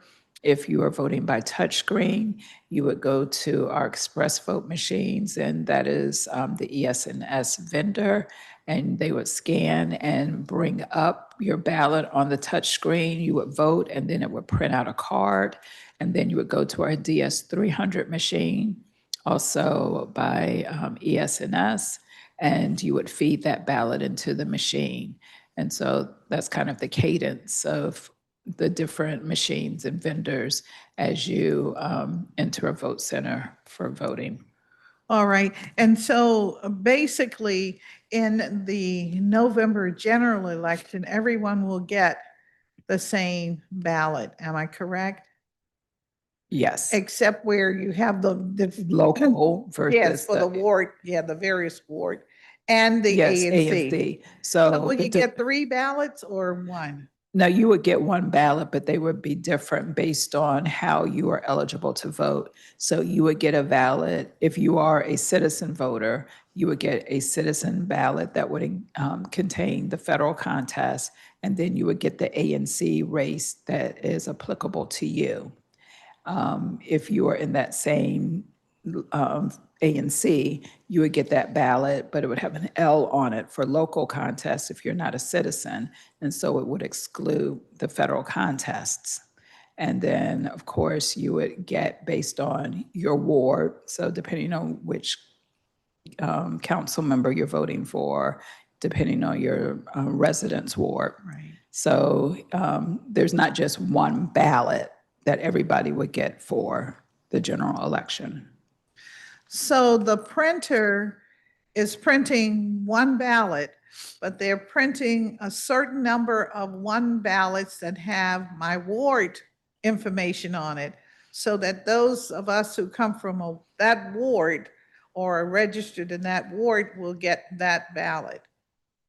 Yes. And then let's say my ward won't, well, my ward will be on there, but let's say I'm from a ward that is not having a ward contest, so I won't have that contest on my ballot. But depending on my A and C, that contest will be on that printed ballot. Absolutely. And so when you check in at the poll pad, it will have a barcode, and that barcode would uniquely identify the ballot style that you are eligible to receive. I know in some previous elections, we've had people, voters to say they got the wrong ballot, or I got a ballot for an area I don't live in. What is the frequency? Do you keep that kind of data as to the frequency of that happening? And how do we change that? How do we eliminate that? Or is there a way Yeah, to eliminate it? more often than not, it's not due to an error with the system. A lot of times individuals have moved and they haven't updated their residence information. And so that tends to be the problem. I'm not really. So how do you resolve that? I mean, let's say I'm living in ANC 5E, I think. And let's say I moved to ANC 7-4. I mean, and I come in and you've got me listed in Ward 5, and I'm like, nope, I'm now in Ward 7.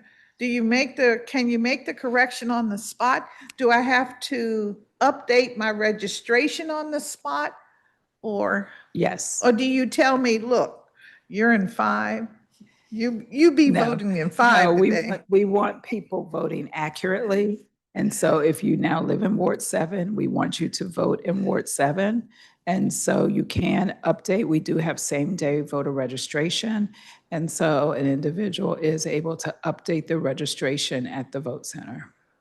All right, now, you heard Ms. Ruff say that some of these changes, particularly, I think she called it absentee ballots, are put in a box and they're never counted.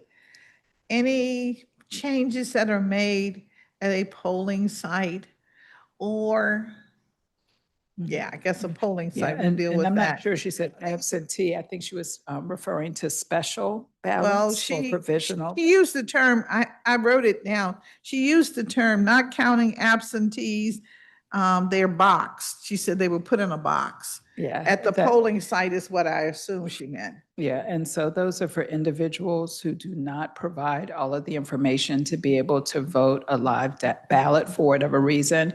And so there's an envelope. We include all of the information there, and then we resolve each and every one of those. And so it is untrue that they just go in a box and nobody knows what happens to that box. We keep records of all of those special ballots and the resolution of those special ballots. So, So the resolution of the special ballots is published on your website, I'm assuming. Am I correct? we do have information about the acceptance of Okay, special ballots. because I remember back in the day, you would have your name and what have you is published, and you have a certain amount of time to reach out to the board. But then if I don't, I voted, I flew off to LA, and I won't be back for 2 weeks. And how will I know that my name is there? I have to depend on a friend who is cognizant of what the board does. And they'll say, hey, Anita, I saw your name, and therefore I'll know. But I'm not checking to see what you've done. I did what Mary Smith asked me to do, go and vote. Yes, well, the one thing, if you're voting a special ballot, you know you're voting a special ballot. Yep. And so it's, I'm saying I won't necessarily know to follow up to see what happened with it. I'm trusting the government. I'm just asking, how will I know that my trust is well placed. Yes, How will I and know what the individuals government is doing typically with follow up. my ballot? Yep, individuals typically follow up because there is a concern, if I had to vote a special ballot, is this going to count? So typically, voters do follow up and they want to know if their ballot counted. So I think that that's something that they are well aware of. All right, okay. All right, well, can you send a message to my councilman? Yes, he come to drop off, but I told him he should. Thank you. Okay, all right. In previous years, the board has seen an increase in security concerns. Have you received any reports recently? I recall that there might be some issues with vandalism of drop boxes or any attempts to interfere with voting. And I know that there have been concerns about security at your office, as an example. How are we handling all of this? We do have, well, one, we do have a very good relationship with MPD. And even with escorts on election night and transmitting ballots. We do have increased security presence at our office. We now have armed security at our office. But to your point, we have had instances where we've had to have people removed by MPD from our offices due to their unwillingness to comply with the rules of the office, or in some instances becoming less than professional, I'll say, engaging with staff members and engaging in our space. And I need to not only make sure that other individuals who come into our office are safe, but also make sure our staff members are safe. And so we do take that very seriously. And we also are working with other jurisdictions because I also do believe in best practices. And so we have several working groups just talking through with other jurisdictions some of the things that they are doing and measures they're putting into place to ensure the safety of election workers and staff. Don't want to put all of that on the record because some of those are things that we have put into place for the safety of our staff. And so I don't want necessarily Right, people I to got know all of those measures. Right. Have we had any experiences with problems with drop boxes, or let's say individuals attempting to interfere with voting at a vote center? We had one instance during the primary election with members of the National Guard being extremely close to a mail ballot drop box, and it was seen as possible intimidation. We reached out to, I believe it was the commanding officer, reached out to those individuals, and the situation was corrected. So there was no pushback as far as rectifying that situation. And it appeared that the individuals were not trying to be in any way intimidating, but they just happened to be there. And once they were told they needed to move, and the uneasiness that their presence was causing, they did move away from the mail ballot drop box. The only other situation that comes to mind, we had one mail ballot drop box that was kicked down some steps, and so we had to reinstall it. But that was not during the election cycle. That was post primary election in recent weeks. And so we were able to resolve that issue. All right. As it relates to the National Guard, would you be sending a letter to the Guard and to the commander in advance, reminding that you are asking its members to sort of stand away from the box so that it can be utilized by the voters? Honestly, I had not planned to do that, but I think that is a wonderful proactive step that we can take, because when we reached out to the commander, he absolutely understood, and, you know, the situation was rectified. But I do think that if we reach out to them proactively, then maybe we can prevent those situations from occurring in the first place. Yeah, I was just thinking that as we plan for the big year of 28, it makes sense to have already set a precedent of asking that we give our voters a little space. Just a thought, a precaution, you know. We got a lot on our plate. Okay. Um,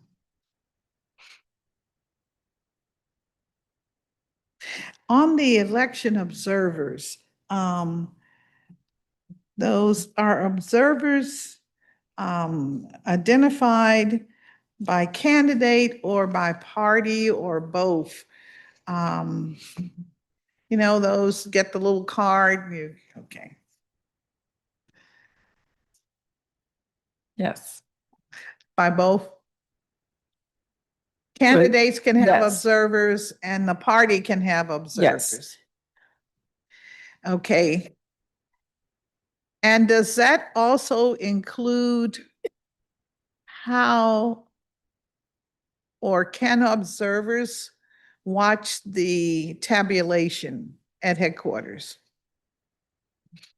We have put out press releases.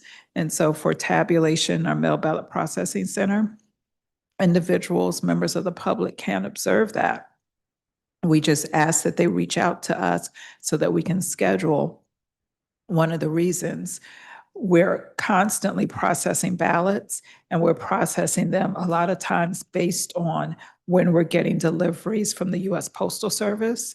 And so we can't always time those deliveries.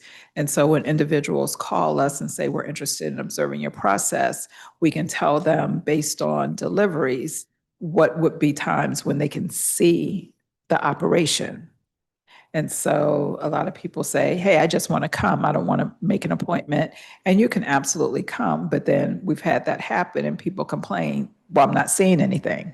It's like, because you came during a time where we're waiting for a delivery from the US Postal Service.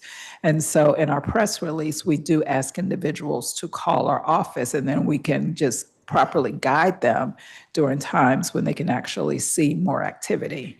But that process is open to the public, and individuals can review and observe the tabulation of mail ballots.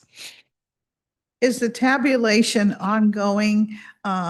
Is the tabulation occurring every day doing early voting, or? The tabulation of mail ballots will essentially begin once we start getting mail ballots.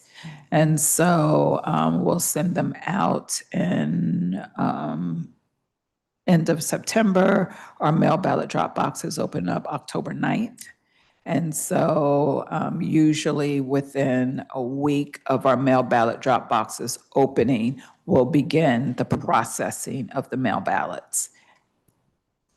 Okay, so that sounds like we're saying that any time after the 9th, you are processing, you could process returns daily, but it would be various times. And so that's why you want individuals to coordinate with your office before arriving at your office, so to speak, Yes. to witness the opening. Okay. So you don't have a set time like, you know, like the Postal Service, the truck picks them up and they bring them, and we know at night, starting at 10:15 p.m., I think it is, Bob, when they start opening and processing mail. You don't do that.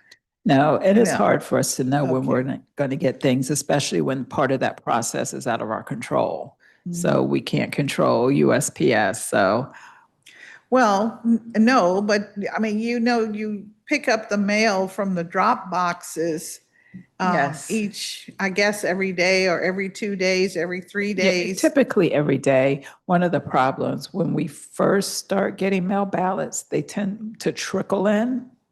And so we have a whole mail ballot processing team.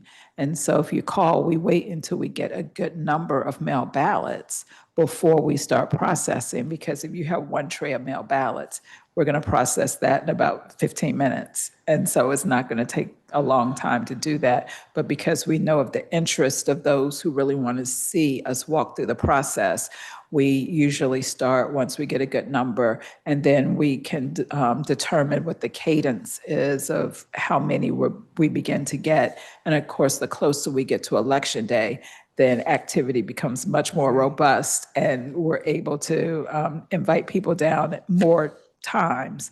But early on, it is a little challenging because we don't tend to get a lot during those first few days. But we gauge it, and that's why we ask people to call, because we can't tell what we're going to get on any given day. But if we do get a lot, there's absolutely more to review. How do you handle election night, November 3rd? Do you have 200 people observing the processing of the ballots? Can your wait area take that number? Or I'm thinking about all these positions and We don't typically have 200 people coming out to observe that process, but based on the number of people we have, we may have to rotate. And so we have a holding area. Members of the press, members of the public are in our boardroom, and we have chairs, and we deliver updates to that room. But if individuals want to actually see the processing, depending on the number, we might have to rotate 5 out at a time, and, to give everyone an opportunity to review. But it really depends on the number of people who show up at a given time. But we want to make sure everyone has access. If there are only a few people who show up, there's not a need to continue with shifts of watching the processing. They can stay as long as they like. But when we have people waiting, then we do try to rotate.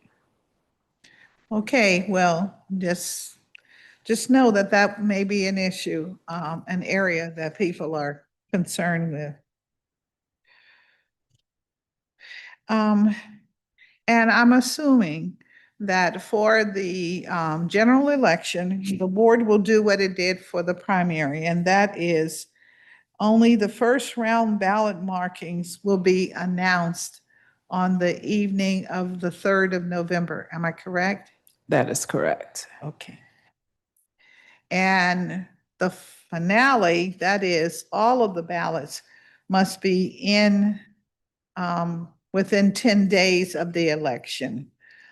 Correct. So you'll be making the announcement on the 10th day or the 12th day, or? Yes, or shortly thereafter, because we do have to go through the process of opening, verifying signatures. We do have 100% signature verification. So it just depends on how many ballots we get on that 10th day. Typically, we get very few ballots on that 10th day that are properly postmarked on Election Day, so we can run through them very quickly. Of course, we have had a few instances where a tray of ballots may show up that have been sitting in the Postal Service, and those ballots were properly postmarked by Election Day, and we're just getting them on that 10th day. But we can usually run through those pretty quickly. I've talked to people who are voters, DC voters that live overseas, as they call it. And they're talking about maybe as many as 10,000. So what's your advice to them? I mean, when you send the ballot, you send it like any other ballot package. Do we customarily receive those as a trickle over a 10-day period? Or do they come like, the first 5 days or the last 5 days, or? Yes, and if you look at our election calendar, UOCAVA ballots are required to go out significantly before we mail ballots to other voters, and that is to account for the overseas delivery and process. So that extra time generally allows us to get those ballots returned in time and utilize other ways of sometimes having to email, et cetera. So we do have mechanisms in place to ensure that we're able to accommodate the needs of our overseas voters.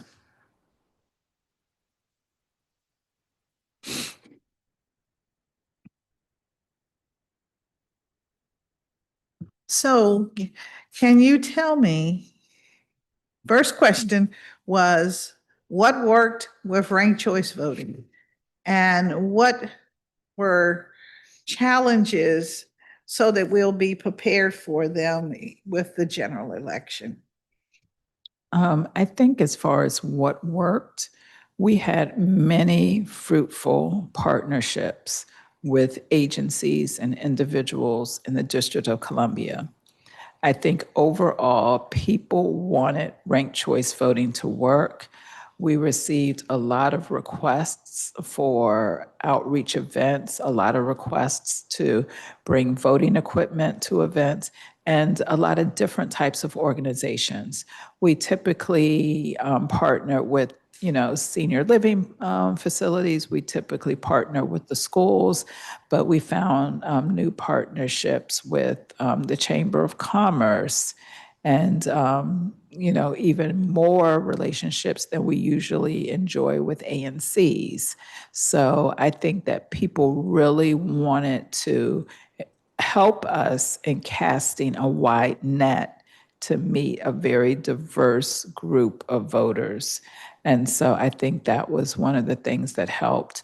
We worked and went to meetings with civic and sororities and fraternities. We went to monthly meetings with the Links on several occasions, monthly meetings with sororities, fraternities. So we really tried to reach people where they were. So we, I think, engaged with groups we had not traditionally engaged with in the past. So I think that that was very helpful.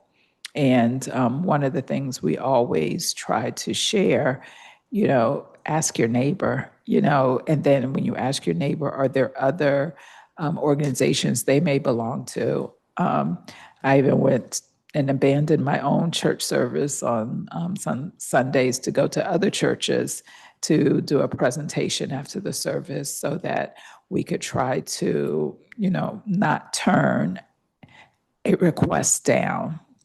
That was our goal. We really did not want to turn any request down. And I think we did a pretty good job of saying yes to most of the outreach requests we received.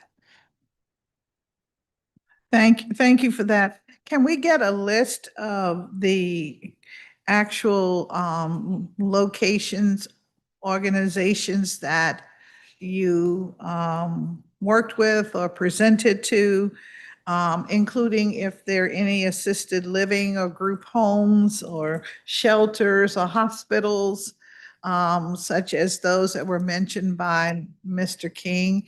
I think that's a good measure. Those are the usual suspects that we don't always think of. We can always think of a ward, we can think of a residence, we can think of an apartment building, but it's sometimes we miss the others. And if you also did outreach with colleges, I don't know about the colleges that are in the city that are in buildings along Connecticut Avenue that represent like UCLA and places like that, but they're there. And they do not pay taxes on their building. So they should be voting in DC, seems to me. Yes, But and- anyway. Yeah, that's- and we do have that comprehensive list of the Yes, voter education and outreach Yes. events we did ahead of the primary election, and whether or not the focus was RCV or voter outreach or voter registration drive. So we can share that with you. yeah. And the college groups are organized to be engaged in elections 101. That is to get people out to register voters and what have you. So for the record, would you just repeat for me, please, what undervotes are and then what overvotes are? Absolutely. So undervotes would be a contest where voters did not exhaust all of the possibilities available to them. So it could be an instance where they did not rank at all if it was a contest that was subject to RCV, or it could be a contest where they did not rank all 5 candidates if they were allowed to rank all 5 candidates in that RCV contest. In a non-RCV contest, for instance, if there were just 2 candidates and they chose to not vote for any candidate, right. then that would be an undervote in that particular contest. Okay, would that be if you had an opportunity to rank up to 5 and you chose not to vote for anyone, would that still be Yes, okay, still in the undervote category? yes. Okay, great. And council member, if you wanted to go back, it looks like I do have some statistics as far as early voting, All right. and so I can give you that. Yep. So, Oh, wait a minute. That's 10 pages back. Oh, no, I'm just teasing. I'm ready. one thing I know about you, Councilman Bonds, you can keep up. It doesn't matter if it's 10 pages back or 20 pages back.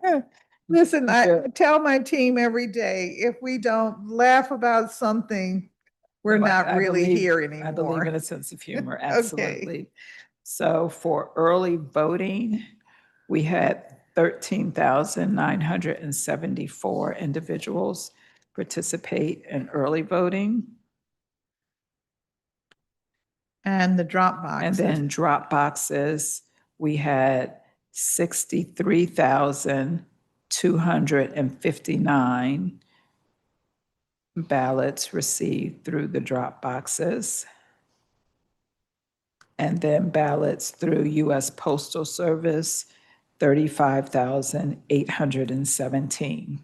817. Thank you very much. Thank you.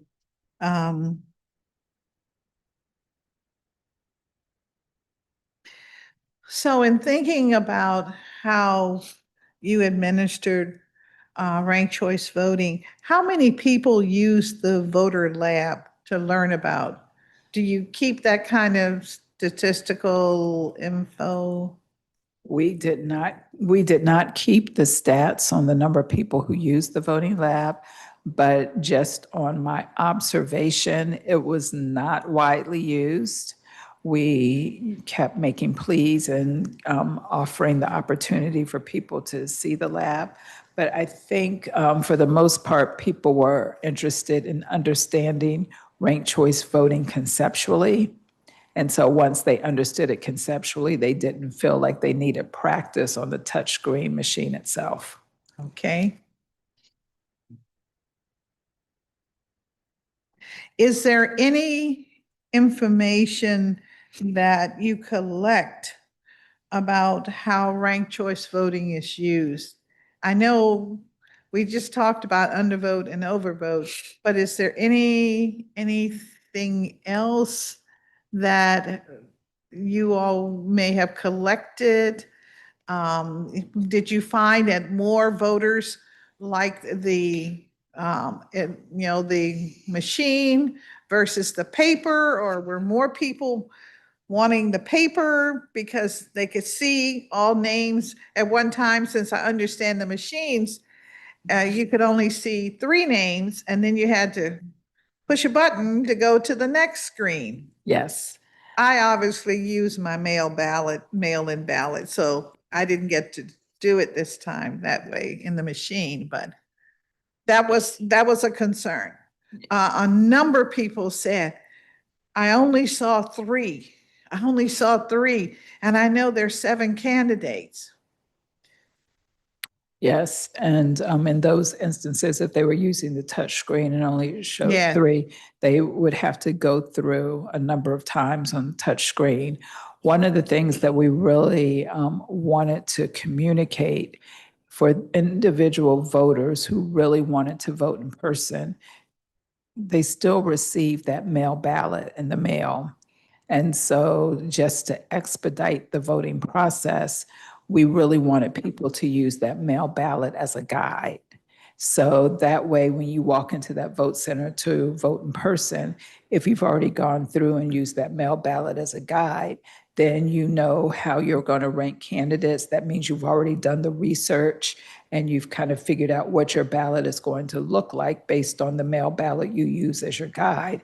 And we found that people who did that experienced a much quicker voting process because they weren't going back and forth determining how to rank individuals. And then they had a clear vote plan as they walked into the vote center. So that was one of the pieces of advice we were sharing with individuals who wanted to vote in person. Well, I certainly appreciate that, and I'm sure it is true, but that's not the system that people depend on. When people go to vote, they expect that whatever they're to vote on is contained in the vote center. And in the vote center, if you use the electronic equipment and you go to whatever, however it tells you to go to whatever contest, and you go there and names are missing, it's going to be a problem. Oh, absolutely. And there aren't names missing. It's just a matter of having an appreciation for how the equipment works and with RCV.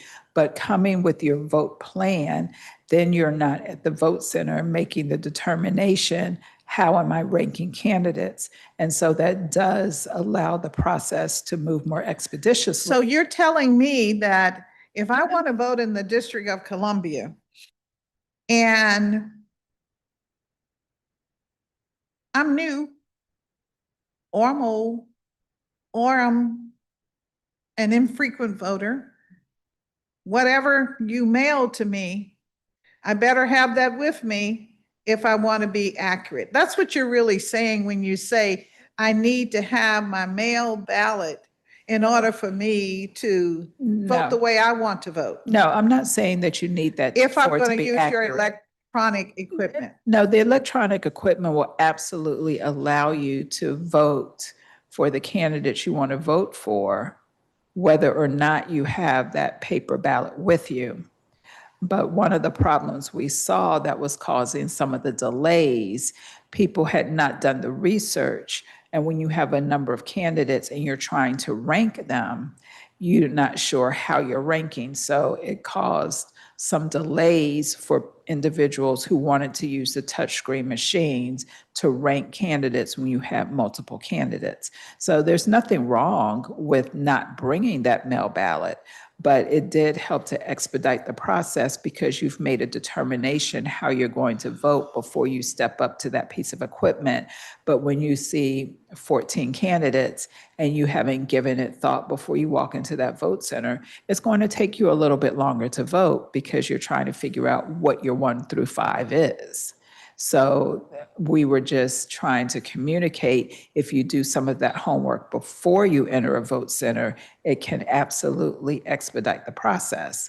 We are not trying to in any way discourage people from coming if they don't do that ahead of time. All right, and so as it relates to the paper ballot,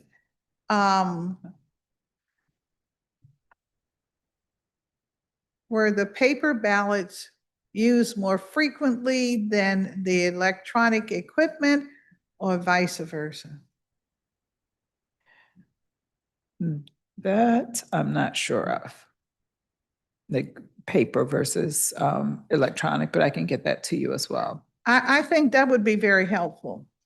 And that would be very, very helpful, to have an understanding, because when voters are saying, I couldn't find, I only saw the top three, or the three names.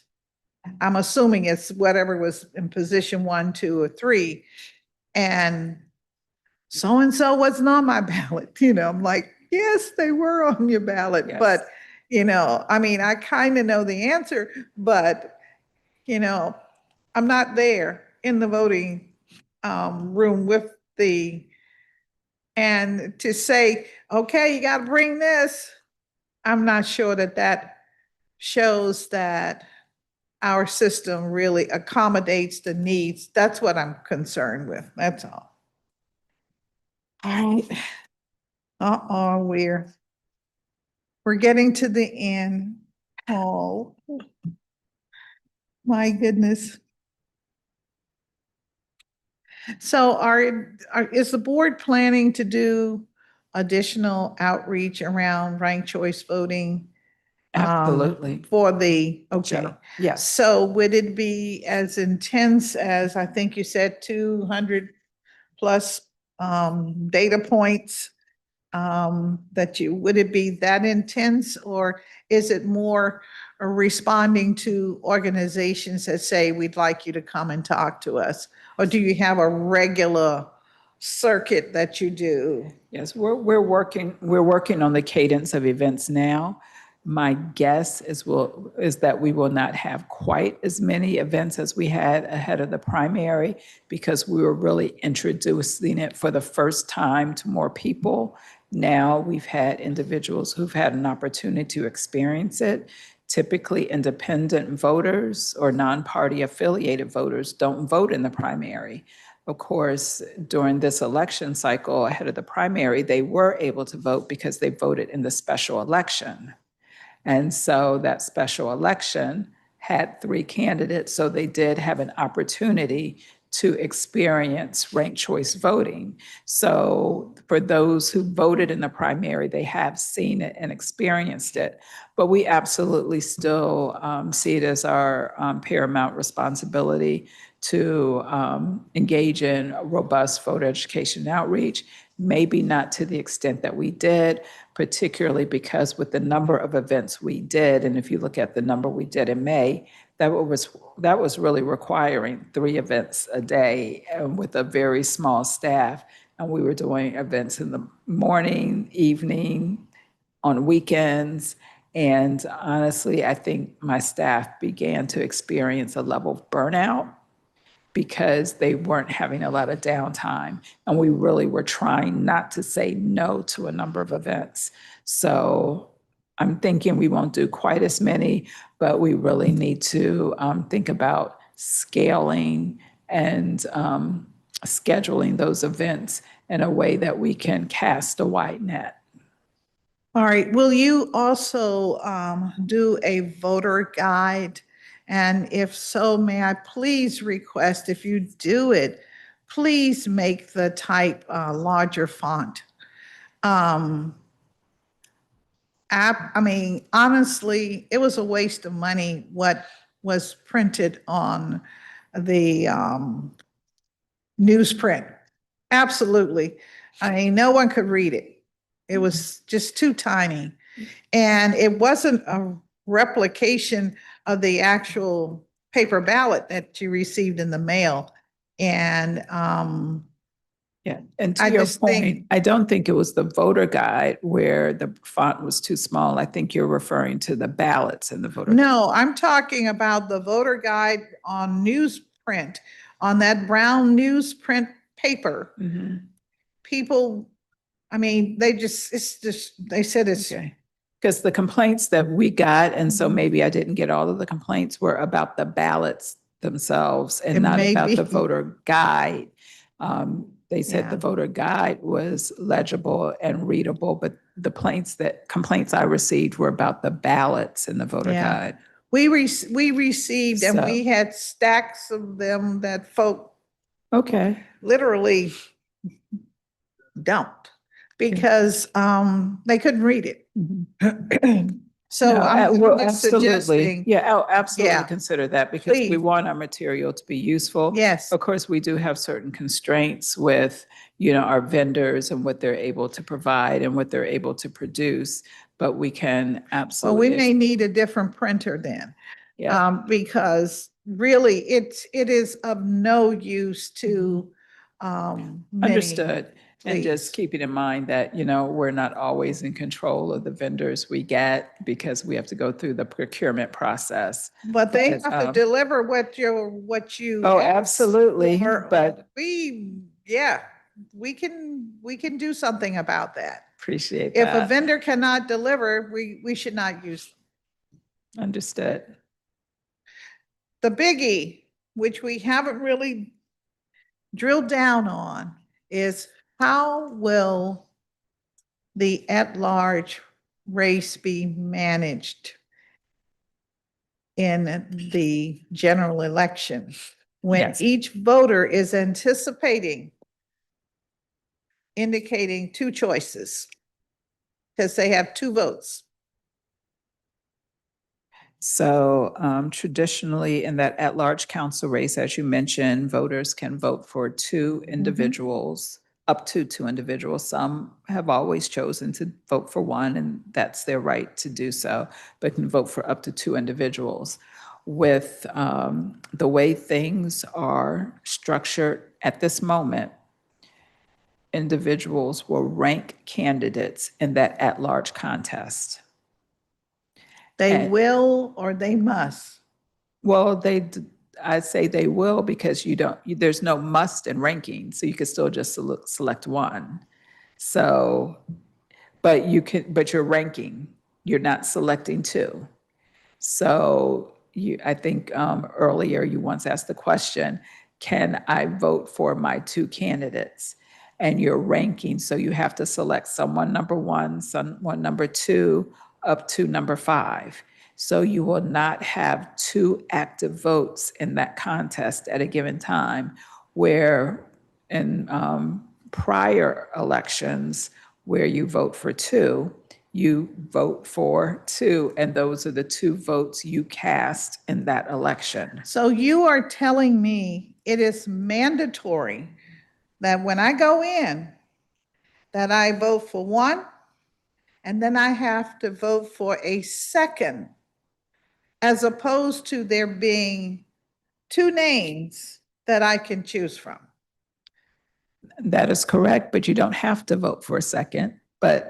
So I'm not telling you have Then to I vote for a Then I second, lose a vote. which some Why should I voters, lose a vote? which some voters do anyway. That's why I'm just That saying, is taking my authority to I'm not vote for do- two candidates away for from me. point of correction, the board is not taking away your ability to do that because Someone is. the board did not write the rules for this. So I just want to be clear, we are following.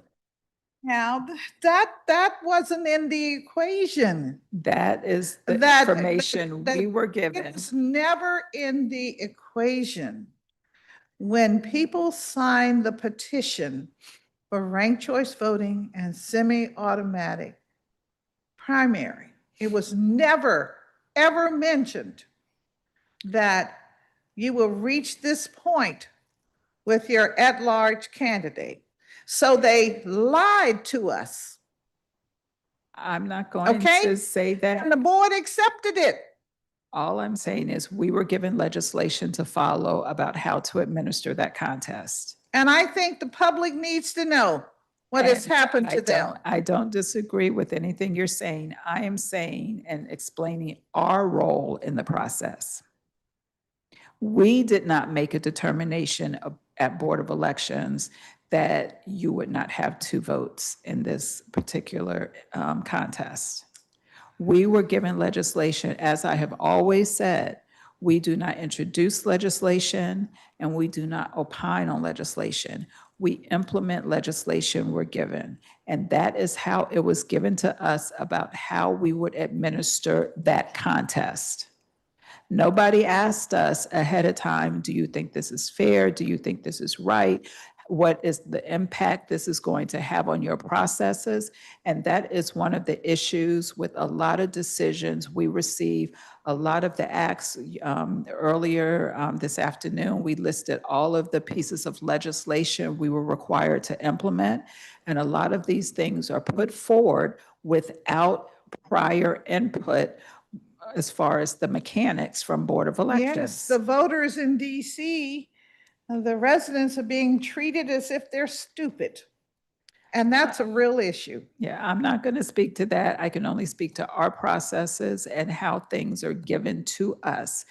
That was I don't not know our how you feel decision. about being told that they're stupid, that they voted for something that would disenfranchise them.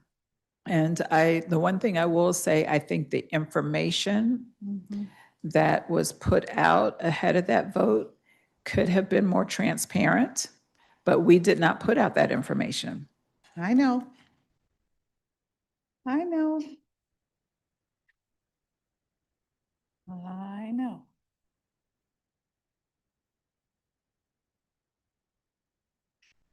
So is the board planning to release information specifically about how ranked choice voting will be tabulated for the multiple seat races, specifically the at-large, 2 votes, 2 seats? Yes. And when might that be made apparent?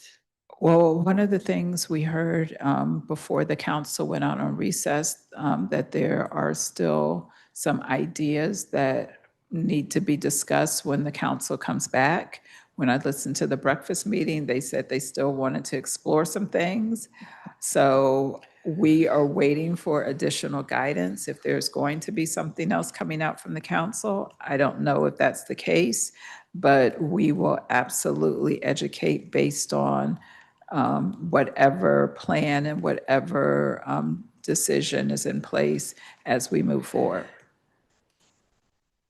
Well, that's all very, very interesting, particularly given that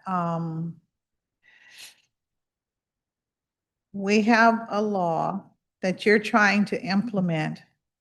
We are in the process of an election because, if I'm not mistaken, the primary and the general are still counted as one. There was a time when they were separate, but now they're counted as one election. So in the middle of this one election, you might get some other information. Wow. That you would have to respond to. My goodness. What kind of cruelty do we muscle up here in the District of Columbia? Well, since I'll be exiting the council, let me just say, I'm glad I will not be here for that kind of shenanigans. So we move on here to the initiative.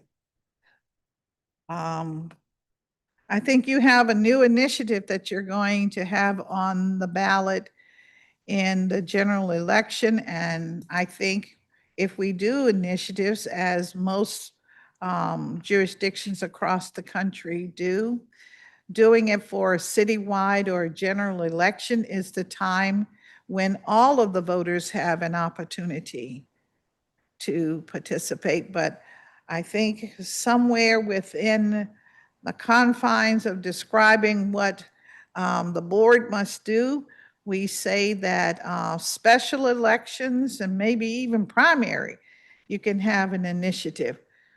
Does that give all the voters an opportunity to have a say? I don't think so. Do you think so?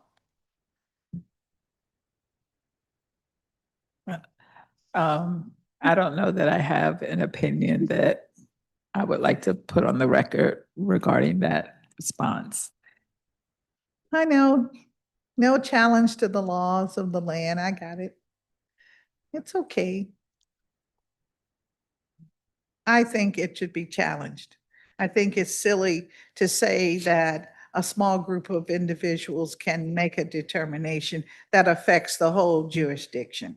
And I think anybody who believes it's okay has lost their mind.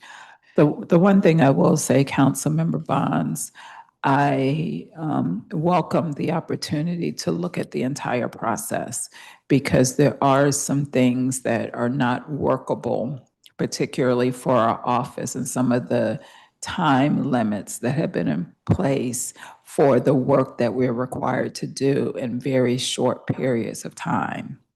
And so it really causes undue stress on our office and hardship, long hours, particularly if you're looking at the timing of what we just recently had to review. And that was on the heels of the primary election. And immediately, while still closing out things with the primary election, we're dealing with an initiative.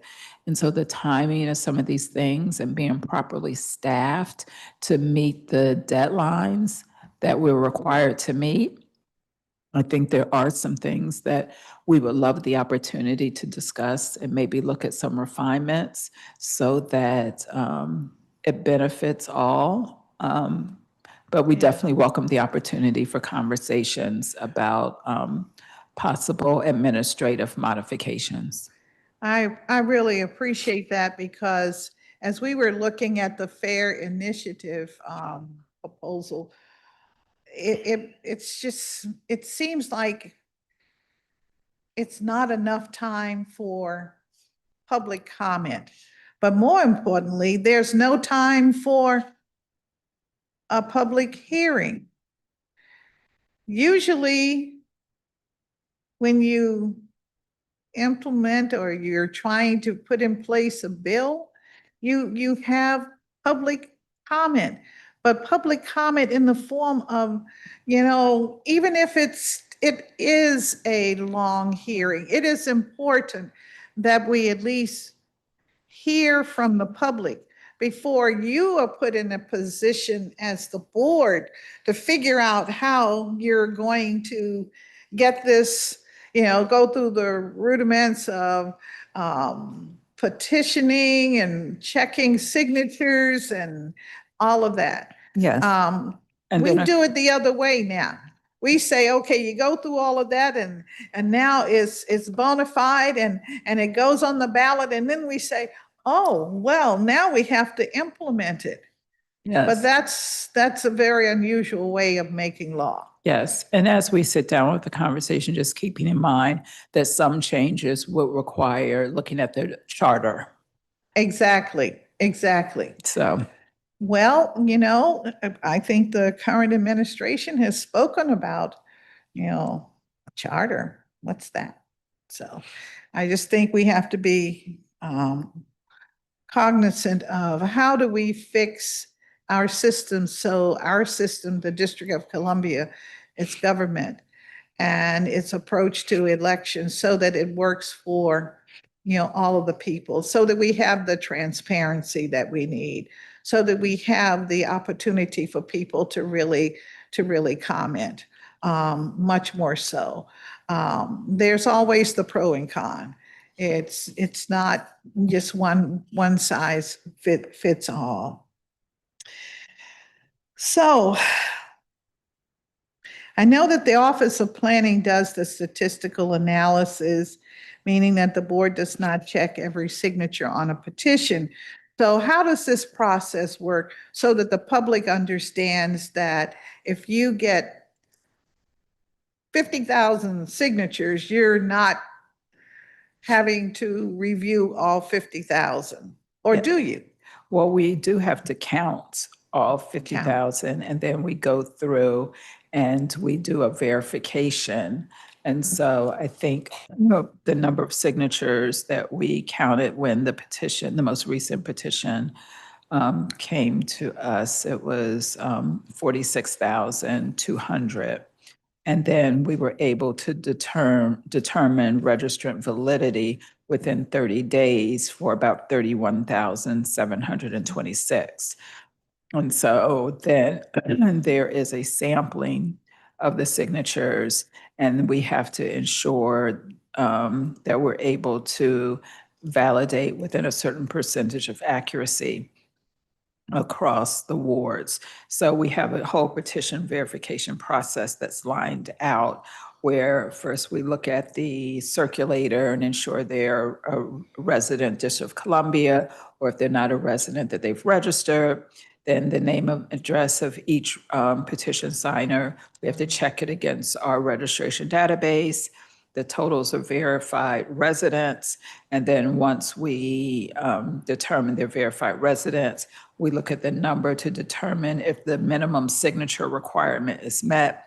At that point, we do a random sample of signatures, and we're required to do that with a required confidence level of 95%.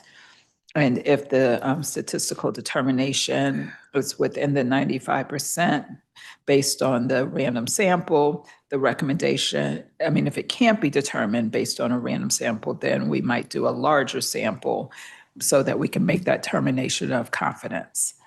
So the 46,200 petitions that you, signatures that you mentioned, you counted those, and then you had to verify whether or not they were real or legitimate? Well, we checked the remaining signatures and verified them against the voter registration database. So your staff has to do that for all 46,200? Yes, and then after completing that second step, we were able to verify 31,276 of that 46,000 So how long does that take? forever. Well, I mean, No, I mean, honestly, it is forever. It really would be if we just used our voter services staff, but we really have to have all hands on deck and utilize temporary workers to assist us in that process. And we work evenings and weekends to help us, because that's a lot of signatures that we're having to review against our database within a 30-day period.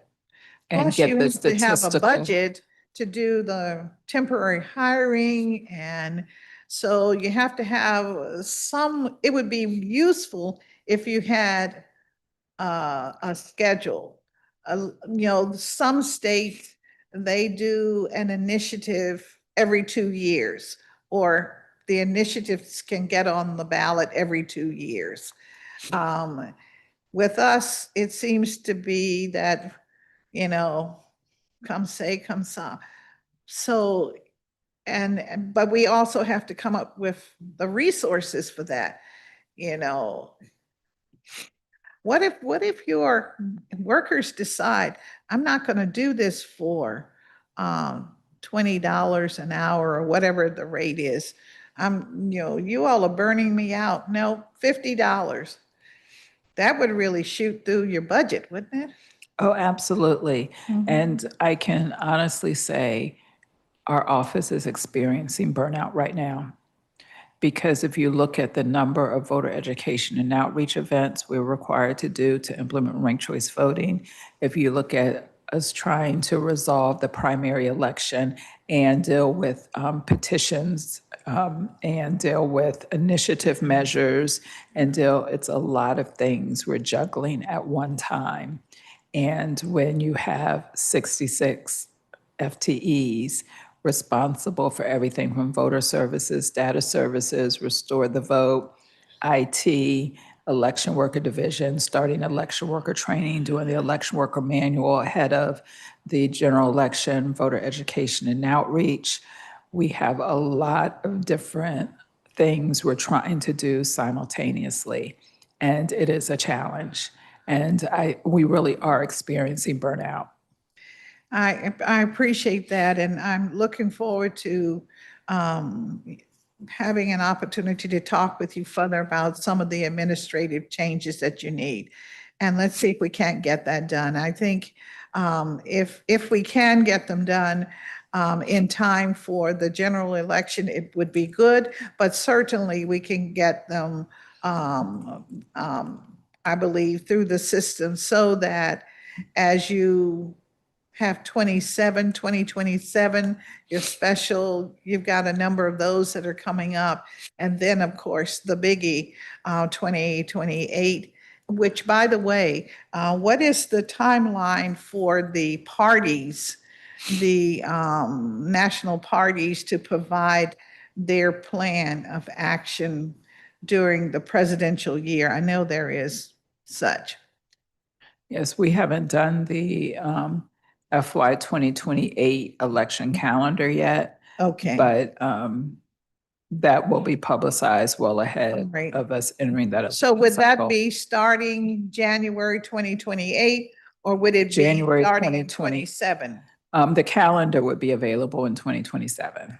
Okay, all right, because I know that the parties are, they're starting like, yeah, the calendar what is will it, be- November 4th, 2026?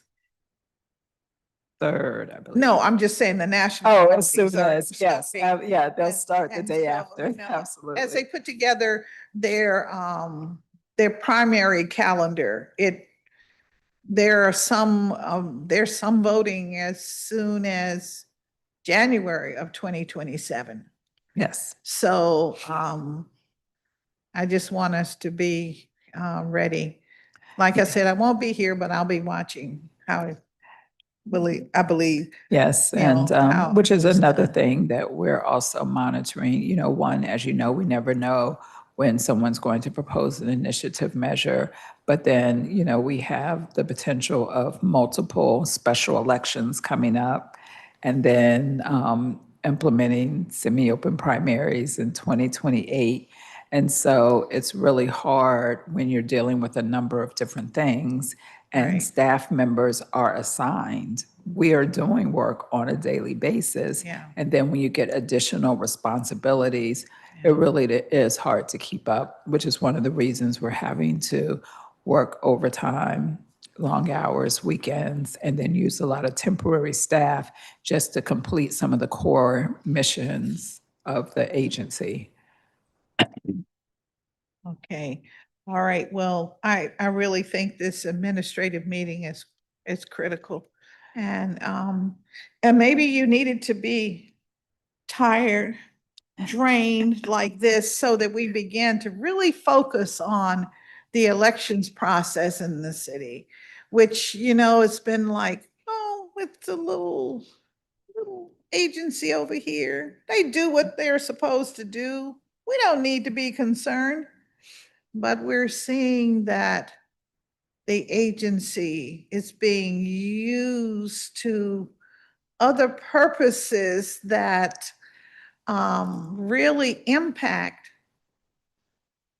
the tininess of the agency, the work of the agency, and, you know, our government and the government of the people. So Yes. I hear and- you. And one of the things I really do want to focus, you know, we really do a lot of different things in our agency, and I don't think there's a full appreciation of everything, even with new legislation, having to, you know, reprogram voting equipment, reach out to vendors, make sure that things are being done in alignment with current legislation.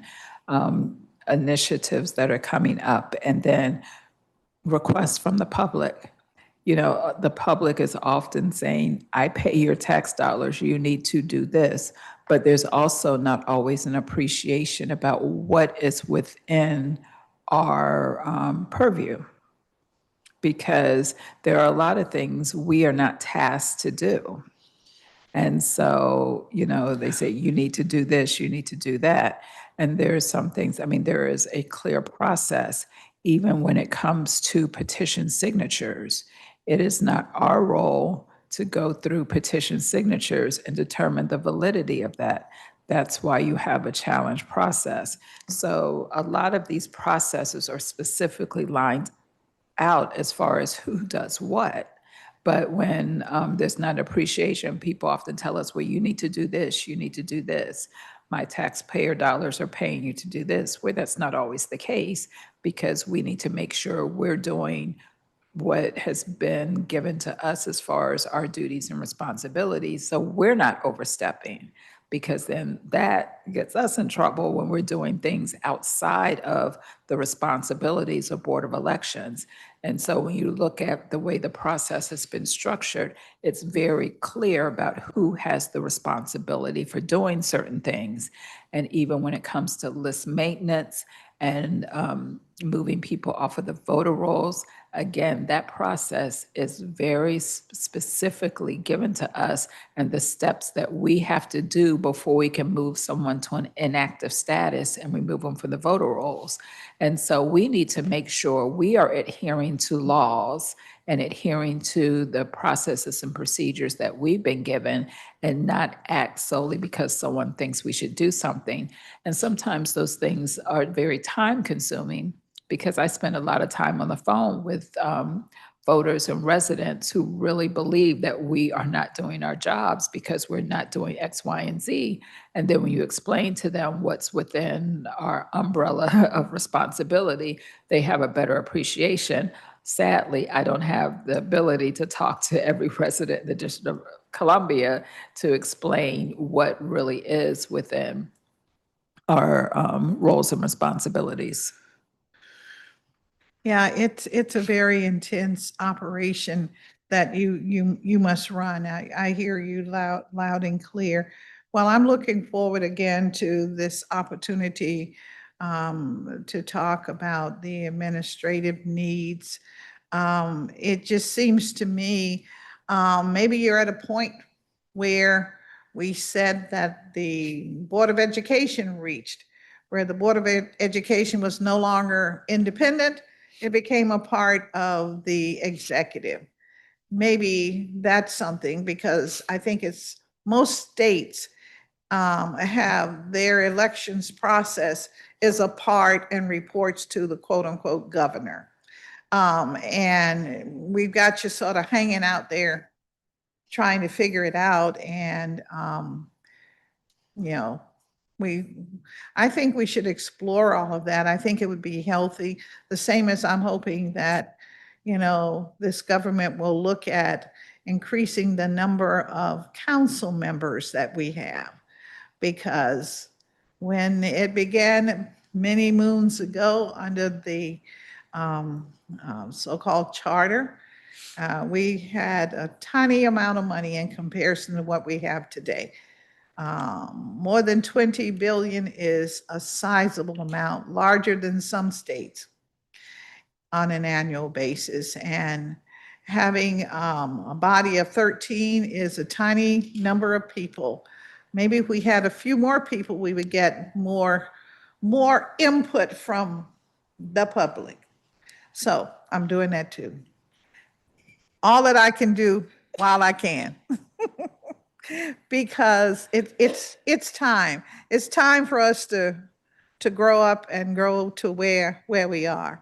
And we know having people having input is tantamount to having a quality government, and we just might as well get with it and do what we got to. So on that, I won't talk too much about the semi-open primaries. I'll leave that for the next time we're together. And I would like for us, well, of course, we'll come together after November the 3rd. But we may do a quick check-in, let's say the last part of October, if you've got some strange things going on and what have you, just to make sure that we have all of our systems in place, make sure that the needs that you have can be addressed. Who knows, you may end up with 5,000 volunteers. And they may all want to just be there for the experience. You may not have a budget problem, but you could have 5,000 that want to be paid, and you may need 5,000. I don't know. But we'll check in to just make sure you have what you need. And I'm only on page, I'm only on page 15 15 plus 4 extra pages that I added. So we're going to stop here and thank you very much. And we'll catch up with you. Yes, and of course, Later. Councilmember Bonds, you know, I'm always available and I do, accessible to I you. do. So if there are other questions you'd like us to provide answers to in writing, we're happy to do that. My key is to ensure and allow people to know that we have a transparent process and that we operate with integrity. And so if there's any additional information that we can provide, just to provide confidence in the process and the work of our office, we're always happy to do that. All right. Well, thank you. Thank you very much. And thanks to your entire team for delivering ranked choice voting. And according to New York City, it improves as it seasons into the, I guess I'll say, into the population. Each time they've done it, it's better. And, you know, and that will happen here as well. But thank you very much. As always, thank you, Councilmember Bonds. And again, just thank you for your support of the agency. We really have received a lot of the resources we need to make our operations in a way they need to run and run efficiently. And so we're just thankful that you've always supported the resources we've requested. I thank you, and I appreciate that. You're making me think maybe what we want to talk about into the future is how you can have mobile voting stations. That is, you know, like you do the little boxes that go to the senior buildings, a few of those that request them. Maybe there's a way to be at certain locations where people come out and get their groceries and they can vote. I don't know, but I'm just thinking because there's still a number of people in our community that like to vote in person. They don't trust the paper or whatever. And so there might be something that we can do into the future that would help with that. Always happy to explore additional options. With resources. I got it. Thank you very, very much. Thank you, Councilmember. We will take a 2-minute break and then we'll come right back and We already have a demonstration project that I'm doing with the Board of Elections. It's not drop boxes, it's containers where they actually go back to the senior buildings based on a schedule. It's called the public transportation. It's the elevator. It gives those seniors with wheelchairs and walkers, they come downstairs, drop the ballot in the box, get their pin, say, I voted. So I'm very happy that we started this project with Monica, and it's a huge success in Fort Lincoln and in Ward 5. yeah. We look forward to doing this called containers, not drop boxes. All right. Well, I was thinking specifically for places like assisted living, the hospitals and Yeah. places like that, Yes, that yeah. might lend themselves to this. Mhm. But I'm sure Mr. King has some more ideas that he'll share with you. So thank you very, very much to both of you.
All right, we are back off our very brief recess. I do have a question for Mr. Sergi, who is representing ANC 68F regarding a transmittal that he submitted to the council. It is really, dear members of the council, and it indicates one of the whereas. The DC Council briefly considered an emergency measure just before this year's summer recess to abruptly change the multi-winner ranked choice voting tabulation mechanism, and through the measure was even though the measure was ultimately pulled, there were brief discussion that it could theoretically be brought back up at the September 22nd legislative meeting, a scant 6 weeks before the election, and after ballots are finalized on the September 11th, and overseas ballots are mailed out on September 18th. I think today, we understand it's the 30th, I think is what. Okay. Whereas ANC previously hosted the Board of Elections ahead of our June primary to assist with this public outreach and education campaign for the June primary, well into their educational efforts, blah, blah, blah. Whereas public confidence in election process anywhere hinges on the restraint of duty elected officials from intervening in election procedures after an election has already started. And so I wanted to ask you a question because you heard the director of the Office of the Board of Elections indicate that there were some other things that might be coming forth. Is this what you're speaking of that you mentioned in your ANC resolution?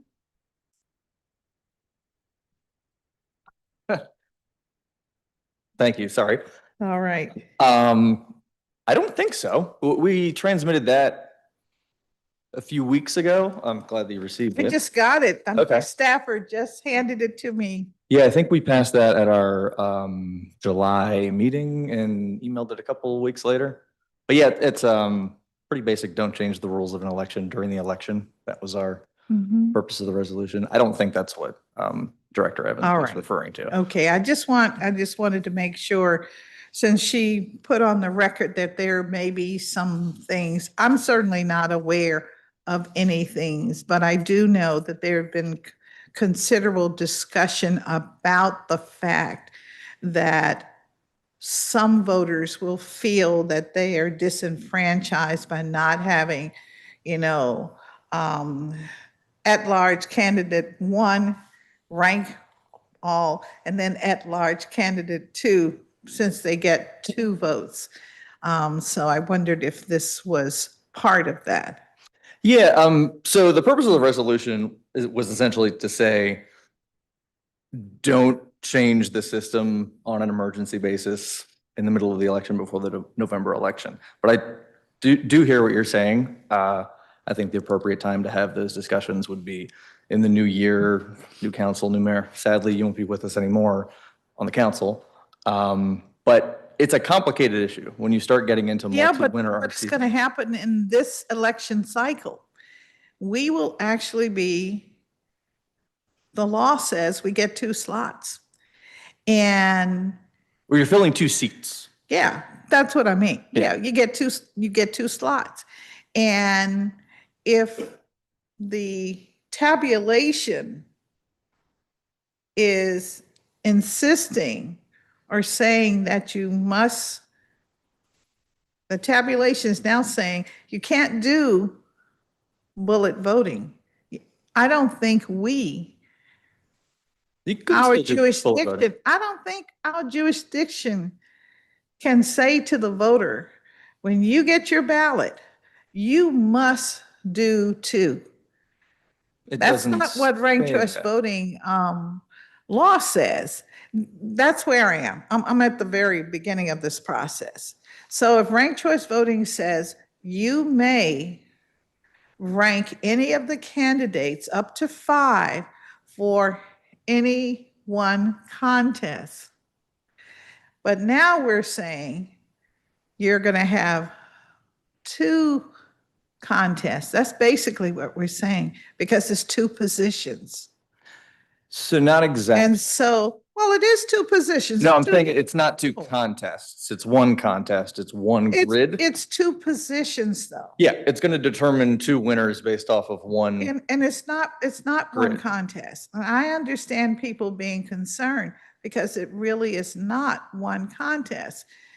There's a contest to fill each seat. Go back to your definition, each seat. And if the contest says you must at least choose 2 of the 20 or how many folk that are running, It'll be then you 4 are, most likely, but what, I don't Yeah. know how many it is, I'm sorry. yeah. But my point is that if it stipulates that you must choose 2, then you're telling the voter that they participated in 1 contest and they did not participate in 2 contests, because for each contest, you get to rank up to 5 if there are 5 candidates or if there are 3 or more candidates. So the ballot isn't going to tell you that you must rank 2 anywhere. I mean, if you want I to just know, rank it's not 1, going to, so what if I bullet vote? same as now. The way is what if I wanted to bullet vote? I vote for one, I won't vote for the other, but that means I didn't vote my second vote. That's the point I'm trying to Yeah, make. you're allowed to do that. Oh, I know I'm allowed to Yeah. do that, but I'm just saying if I do that, then I missed an opportunity to vote. Without ranked choice voting, I would vote for 2 because I knew I had 2 votes. You see what I'm saying? It sounds like you're saying there should be some additional instruction on the ballot Well- indicating that this race is going to produce 2 winners, as I'm opposed. wondering if that, I think something would be necessary. What I would do, I would have the vendor to do a replication if there are 4 or 5 or 10 or whatever the number of candidates are. I would have them to do the replication. So I get to select my first choice from my ranking up to 5 on in the first category. Then the second, the duplicate, I get to rank my second choice, knowing that it cannot be or should not be whomever I have ranked first or how I have ranked in the first box. That's all I'm saying. So it sounds like you want to really split them into 2 separate contests. That's what they are. Because you have 2 people who will ascend to the council.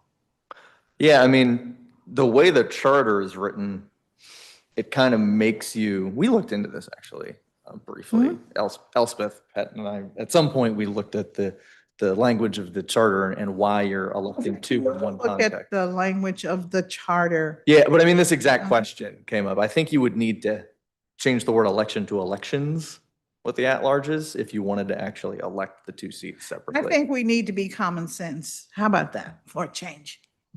And if people feel that they are not getting their 2 votes because now we rank every contest, and this is another contest indirectly because in this instance, we're electing 2. I think we have to You still pay think- attention to that. I don't think I quite understand the question. Okay, all right.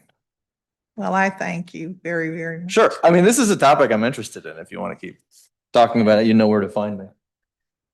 Well, I've been interested in this since 1988. Okay, that's a little longer than you've been interested in it, I believe.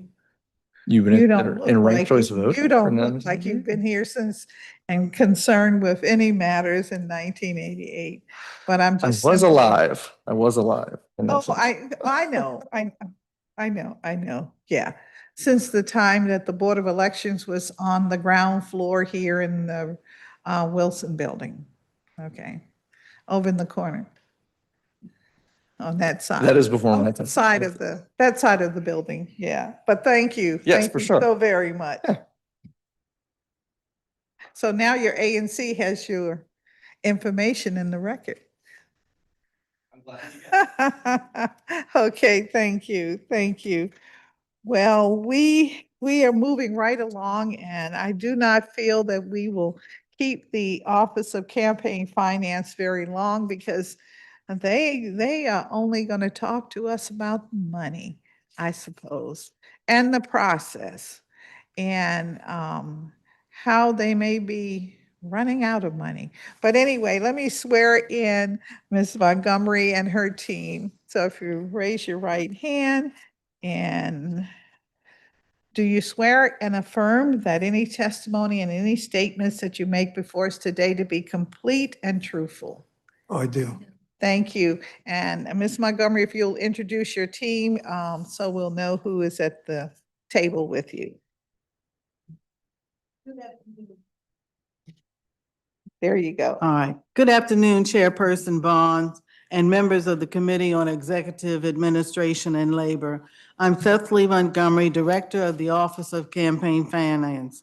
Appearing with me today are William Sanford, the General Counsel, Eric Jackson, the Audit and Compliance Division Manager, Wesley Williams, virtually, the Operations and Policy Officer, and Than Hume, the Agency Fiscal Officer. Thank you for the opportunity to testify today on the status of the preparation of the Office of Campaign Finance for the 2026 election cycle.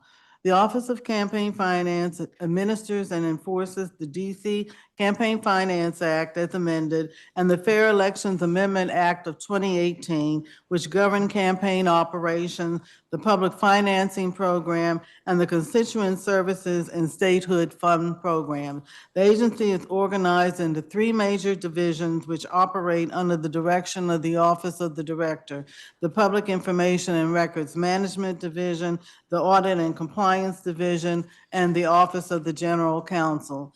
As the committee was previously advised, the operations and functions of the Reports, Analysis, and Audit Division and the Fair Elections Program Division were realigned by the order of the Director dated April the 8th, 2026, within the Office of Campaign Finance to establish the audit programs of the agency into one cohesive body, the Audit and Compliance Division. The realignment of the FEP and the RAD divisions will better serve the agency's mission and business strategy, more effectively utilize the agency resources and systems, and optimize service delivery to district residents and improve employee experience. The Audit and Compliance Division is managed by Eric Jackson, who was selected as the new Audit and Compliance Officer effective July 27th, 2026. The division is responsible for the entire audit operations of the agency, including the desk review of financial reports filed in the traditional campaign finance program, the verification of small dollar contributions for the match of public funds, and the conduct of random periodic, investigative, and post-election field audits of the financial operations of candidates and committees in both the fair elections and the traditional campaign finance program. The fiscal year 2026 approved budget in the Fair Elections Fund. The fiscal year 2026 approved budget for the office totaled $16,839,290.20 and 38 continuing full-time equivalents.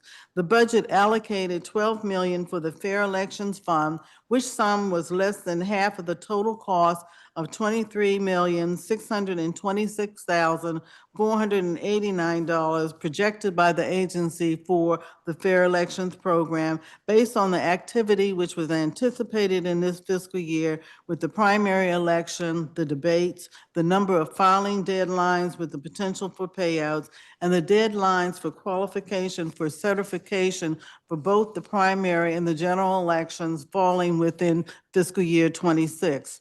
Further, the approved budget did not include the unanticipated cost of the June 16, 2026 special election for at-large member of the council. The OCF projection assumed at least 35 candidates, which represented 75% of the 43 candidates who qualified for ballot access during the 2022 and the 2024 election cycles for the elective offices to be elected during the 2026 election cycle, would seek certification in the program, meet the maximum caps calculated for the matching payments, and receive the base amounts based on the offices sought. Because of the disparity of the amounts in the approved budget and the OCF projected costs, the office requested additional funding in the amount of $5 million to avoid the depletion of the fund and the disruption of the election process. The fiscal year 2026 revised local budget adjustment emergency act of 2026 adjusted on an emergency basis certain allocations in the fiscal year 2026 Local Budget Act of 2025 to reflect changes to revenue and costs and to maintain a balanced budget for the fiscal year ending September the 30th, 2026. The Emergency Act set aside an allocation of $5 million to the agency to support the Fair Elections Fund. As of this date, the Fair Elections Fund has a current balance of $5,731,000. Without question, the Fair Elections Program continues to provide the financial impetus for candidates to compete in the electoral process for the first time who may not have otherwise considered elective office, while also amplifying the voice of the small dollar individual district resident contributor whose contribution qualifies for match. The 2026 election cycle and the special election cycle. To date, the Office of Campaign Finance has received the registrations of 67 and 44 active candidates in the Fair Elections Program and 164 active candidates in the traditional campaign finance program seeking to participate in the electoral process during the 2026 election cycle and the 2026 special election. The last date for candidates to meet the threshold requirements of the Fair Elections Program and qualify as participating candidates in the June 16, 2026 primary and special election was March the 8th, 2026. August the 5th, 2026 was the deadline to qualify for certification in the Fair Elections Program in the November the 3rd, 2026 general election. Both qualification dates were also the deadline for the filing of nominating petitions to qualify for ballot access in the respective election. The August 10th, 2026 report of receipts and expenditures included the last coverage period during which FEP candidates were able to collect qualified small dollar contributions to count towards meeting the threshold requirements by the August the 5th, 2026 qualification deadline. Briefly, 7 candidates registered seeking to participate in the program in the June 16, 2026 special election for the office of member of the council at large. The agency certified 3 candidates in the special election for this covered office and revoked the certification of 1 candidate prior to the election. As of this date, the agency has authorized the disbursement of the total sum of $457,686.35 from the fund in base amount and matching payments to the 2 certified candidates who qualified for ballot access. The special election cycle closed on June the 16th, 2026, the date of the special election. In the 2026 election cycle, 47 candidates registered seeking to participate in the June 16, 2026 primary election in the Fair Elections Program. The office certified 19 of these candidates as participating candidates in the program who were eligible to receive payments from the Fair Elections Fund. The certification of one candidate was revoked. To date, 13 candidates registered seeking to participate in the November the 3rd, 2026 general election, and the agency has certified 5 of the candidates to participate in the election who have since qualified for ballot access. Overall, to date, the office has authorized the disbursement of the total sum of $10,924,377.38 from the Fair Elections Fund in base amount and matching payments to the 23 candidates certified to participate in the 2026 election cycle. The agency will continue through the Audit and Compliance Division to review and monitor the reports of receipts and expenditures received both in the fair elections and the traditional campaign finance program through the filing dates remaining in the 2026 election cycle, namely the September the 10th, 2026 report, the October the 10th, 2026 report, the October the 26th, 2026 report, and that is the 8-day pre-general election report, and the December the 10th, 2026 report to ensure compliance with the reporting requirements of the campaign finance laws. Educational and community outreach efforts to inform the public about the upcoming 2026 election cycle and the 2026 special election cycle. During the first quarter of fiscal year 2026, the office updated and published at the OCF website the 2026 Campaign Finance Guide and 16 educational and informational brochures to ensure that the public, candidates, and treasurers are equipped with the knowledge necessary to fully understand how the traditional campaign finance and fair elections programs interact with the election process and how to best effectively manage and comply with campaign finance reporting obligations. Beginning in January 2026, the agency has offered presentations on the OCF fair elections and traditional campaign finance programs through scheduled monthly virtual online seminars at the OCF website, and we've had 8 events to date, on-site training monthly at each of the branches of the District of Columbia Public Libraries and the 8 wards, 5 events to date, virtual mandatory entrance conferences at the registration of new candidates and treasurers, 201 to date, and that includes 118 candidates and 83 treasurers, and one-on-one consultations with candidates and treasurers at the first filing of committee reports of receipts and expenditures, and that includes 128 to date following registration in both the traditional campaign finance and the fair elections programs. The agency continues to notify the chairpersons of the advisory neighborhood commissions of its availability to present information on the agency programs at their constituent meetings. To date, the agency has appeared on the agenda of 10 ANC meetings and at least 8 community events aimed at the dissemination of information about the OCF program. The agency continues to utilize the OCF social media platforms, the OCF Facebook page, and the X account, as well as the Instagram account, to routinely post information relative to the 2026 election cycle. The 2026 election cycle debates. The agency initiated the requisition process in October of 2025 to engage the service of a public relations firm to assist with the advertising and hosting of the 2026 debates for the June 16, 2026 special and primary elections and the November the 3rd, 2026 general election. The contract was awarded to Bain LLC at a cost of $268,500.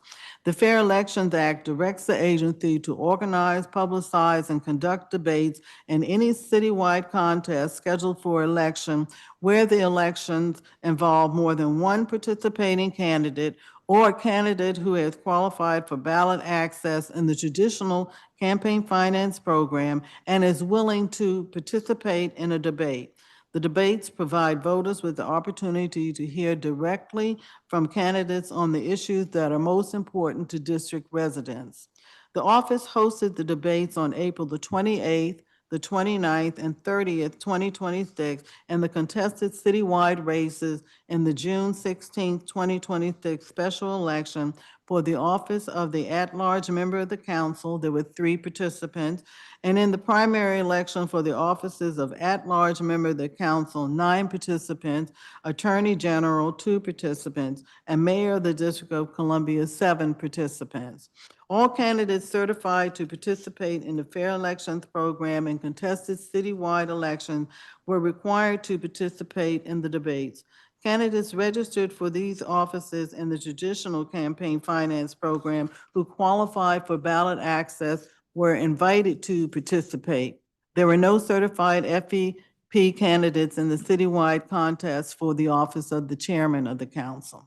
The debates were moderated by Michael Bryce Sadler, a reporter for CityCast DC, who anchors the newsroom's local political coverage, Dr. LaJoy Johnson Law, and Denise Rolock Barnes, the publisher and owner of the Washington Informer.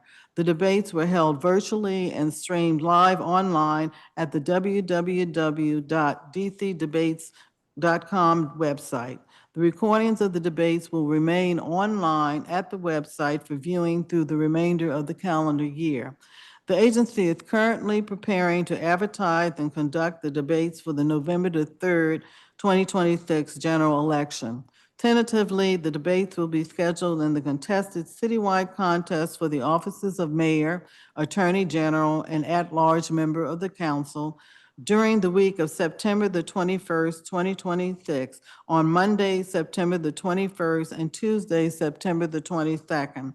The marketing strategies for the debates may include traditional radio and digital streaming, audio, digital metro live boards, advertising throughout the district, social media, digital video advertising, public service announcements, and post-debate promotion. The marketing strategies will be designed to not only create an awareness of the debates, but also to drive residents to watch the debates live and to continue engaging with the content afterwards.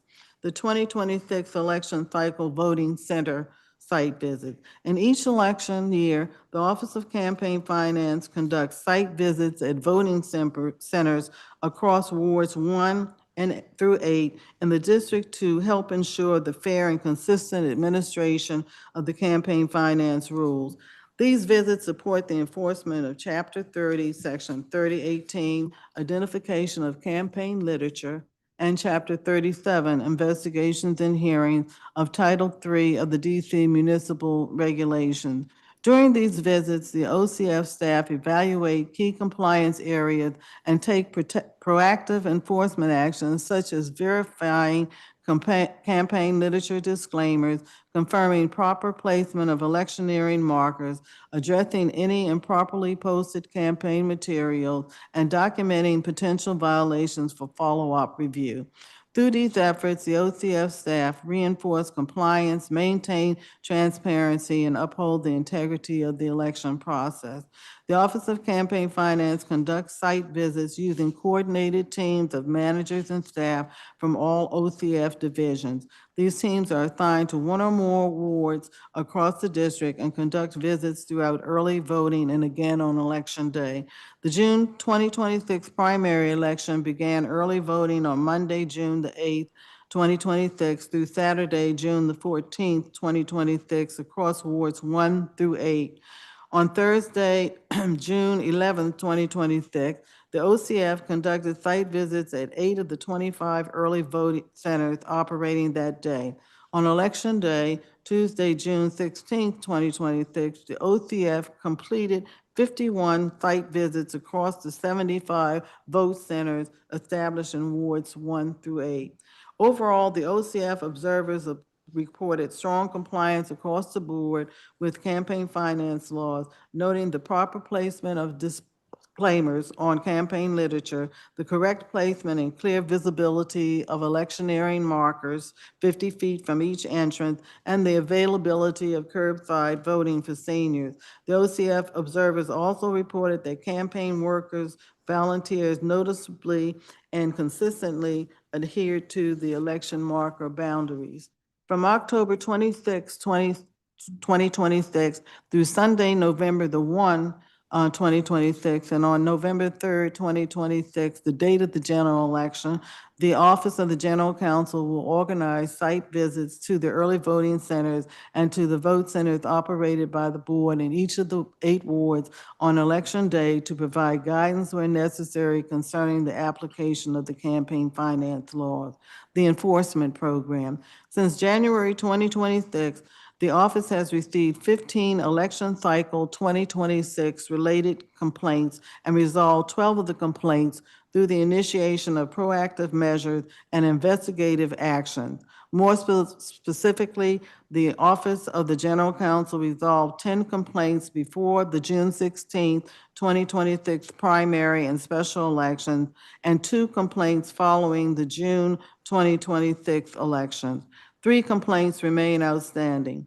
For the most part, the actions were dismissed by the order of the director where no violations of the Campaign Finance Act were found, resolved, and compliance achieved through the issuance of orders to cease and desist specific conduct, or violations of the Campaign Finance Act were found and orders issued imposing fines. The 2026 post-election audits and reports and the remission of funds. Within 90 days following the certification by the board of the results of the November 3rd, 2026 general election, the agency will initiate the post-election full field audits of the campaign operation of all FEP candidates certified to participate in the primary, special, and general elections who received public funds, and of all newly elected candidates to office who registered in the Traditional Campaign Finance Program. In addition, the OCF will manage the remission of funds due within 60 days of the June 2026 primary and special election and the November 3rd, 2026 general election to the Fair Elections Fund. For the June 2026 primary and special election, the Audit and Compliance Division has informed all candidates who were certified in the Fair Elections Program and unsuccessful in the primary and special election, as well as the successful candidate in the special election, to terminate their campaign operations and to remit all surplus funds to the OCF Director for deposit in the Fair Elections Fund, unless documentation is submitted supporting the withholding of the funds for an additional 180 days. The agency will also produce and publish at the OCF website the FEP post-election cycle report due 9 months after the November 3rd, 2026 general election. The report will list the names of all candidates who are certified to participate in the program in the 2026 election cycle and describe for each the receipt of all small dollar contributions of personal and public funds, as well as the total of any remitted funds. Last, the agency will produce the 2027 biennial report on the candidates and committees participating in the traditional campaign finance program during the 2026 election cycle. DC Official Code Section 1-1163.047 requires the director to publish on December 31st and in every other odd-numbered year a biennial report summarizing for the prior 2-year period the receipts and expenditures of candidates for public office, except candidates for advisory neighborhood commission member, and of political committees including principal campaign, exploratory, inaugural, transition, and legal defense committees, political action committees, and independent expenditure committees.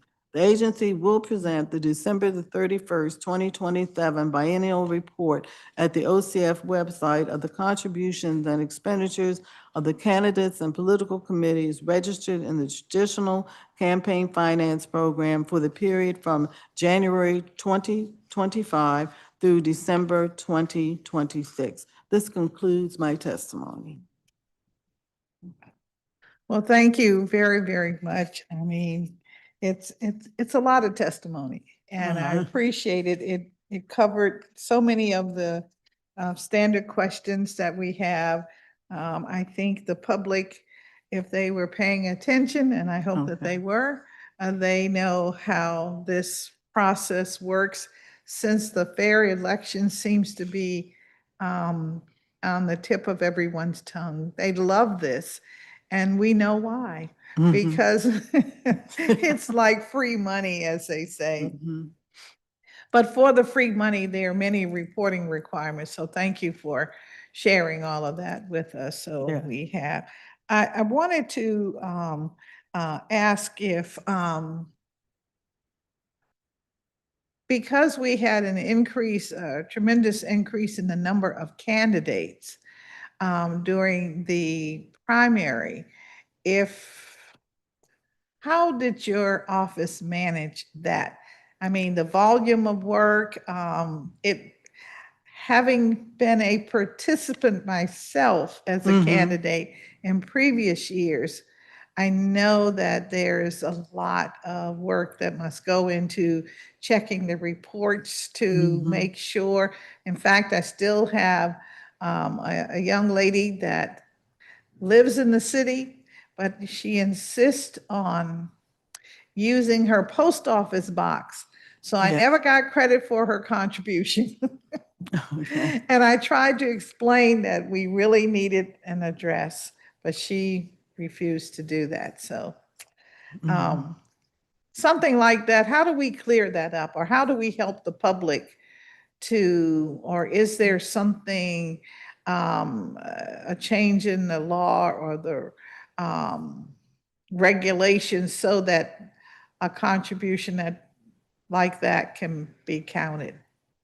Okay, so, and Eric can also address that, but All in right. terms of the public's information with respect to the Fair Elections program, you know that that the images of the reports that are filed with us are available at our website, as well as in terms of the candidates, there's information with the candidates who are certified with respect to the amount of funds that they have received from the program. We also have a listing available at our website of the contributors who have contributed to the campaigns, as well as the expenditures which have been made by the candidates and the treasurers. With respect to the verification of the contributions that are received, Mr. Jackson can address how that verification process occurs. It's a process that is conducted by his division of each and every contribution that is received from district residents before they are qualified for match.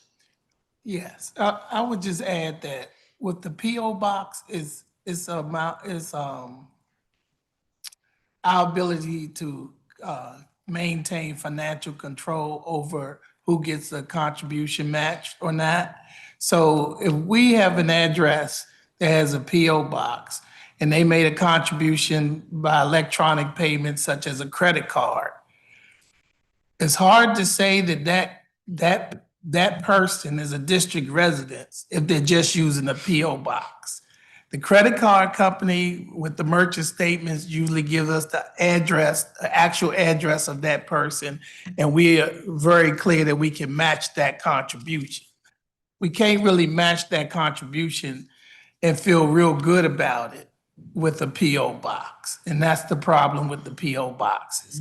And of course, it's the law that says that you can't, have a contribution with a PO Right. box. So that's the real issue with the PO box is that Right.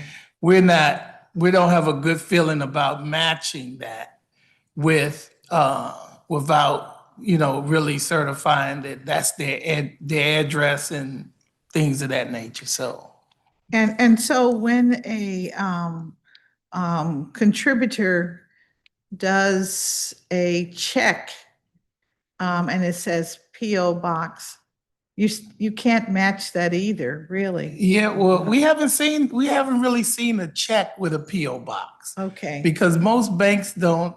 If it's an individual, I think they usually have their mailing address on them. There are some that use a P. Yeah. I've seen a couple of like that. Yeah. You didn't credit me with those either. Yeah, we use it as a safeguard. You know, it's hard to, you know, with the thousands of contributions. Yeah. And, you know, the possibility of fraud is just a safeguard that we have not to, you know, allow Yeah. PO boxes.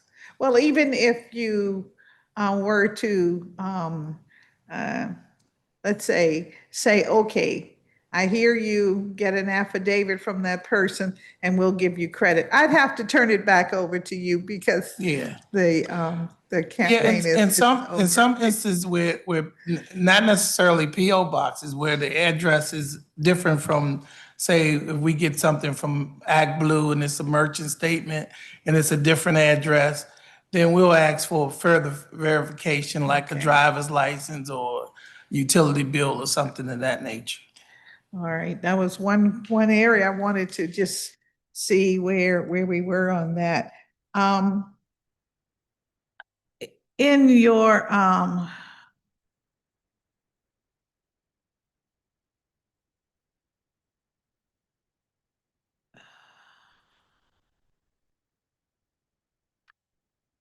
in looking at the signage that's on the street, are you concerned with that? Do you think we may have a little too much at some of these polling places? I went to a couple of places where I could, the whole half a block was, I mean, it was just littered. There was no way to read them all. They were so close. It was like, I mean, do you think we are at a point where we need to, because we have so many more candidates now, that we need to kind of limit the number at a polling place? Signage. Well, I think that, well, one thing right now, the regulations only really address how far the signs should be from the entrance to the voting center. And Bill, during this last, during the primary, visited several of the precincts, so he can probably address too, Yes. what at the voting centers.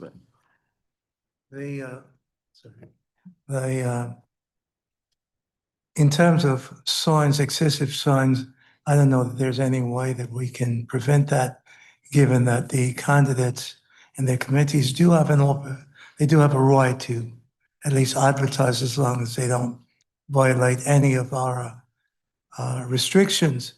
The agency that does have control over the use of public space is the Department of Public Works. Yeah, that's true. And so perhaps they could impose some restrictions. Yes, I was just thinking, they are usually well, they're not on the sidewalk, but they're usually just on the other, well, on the property, like a school or recreation center. So they're just, it's just so many. And of course, it tells you that's definitely a polling site or a vote center. But what it also does is there's no place to walk. I mean, the sidewalk and going up is shrunk. They're just everywhere. If I could add a little bit to that, so what we do is send our staff out for site visits during the election. And our staff will go out, we kind of train them to say that, you're supposed to be the 50 feet from Right. the voting thing. It's always very crowded at some polls, but the staff will, Turkey thicket. yeah, politely ask them you're not within 50 feet, so will you please move back? But other than that, we really don't have any control over the crowd that's there, because some of them are very crowded. Yes, tents Yeah. and everything, yeah. Yeah, so it's hard for us to, really enforce anything. We're just asking politely. Yeah. The poll workers are inside, but we have staff that might take a drive-by or even stop into the poll and to ask them to move back. And that's happened a couple of times And this you know, past election. the Department of Public Works certainly regulates the removal of the signs as well as the placement of the sign. So maybe that is something that they could address in terms of the placement of the signs at the voting centers, that perhaps they should remain in the yard space or the grassy area, or sometimes I've seen the signs also in the tree boxes. Yes, So, yes. yeah. Yeah, it just seems to me that it's a bit too much. And I guess I'm also thinking about it from the perspective of with fair elections, we must be very generous. You now have a lot of resources, so you spend them. Yes. Same as the flyers that we get delivered to our home address. Yes. I had 57 of them Mm-hmm. this last cycle, and Yeah. that's a lot of money, Yeah. a lot of money. And so it makes me wonder if it isn't time for us to look afresh at this 5-to-1 match. In other places, it's 2-to-1, 3-to-1. Seldom have I seen anything that says 5-to-1. I know we're very generous, and at one point we thought we were a very wealthy community, but the CFO has convinced us that maybe it's not so. And I just wonder, because this is taxpayers' dollars, really. Do you have any thoughts? I mean, I know you don't usually like to comment on this, but I mean, what's realistic? Because 5-to-1 is, you already shared with us how you had an amount and you had to ask for emergency funding Yes. to take us through. I mean, and next year, you've got these special elections, so there will be candidates throughout at least the early part of 2027, and then whammo, you've got 2028. Well, Mr. Jackson hasn't seen the number of candidates until Yeah. 2028, Yeah. presidential year, because you'll also probably have, delegates to the conventions. Oh, my goodness. So is your staff about 60 people?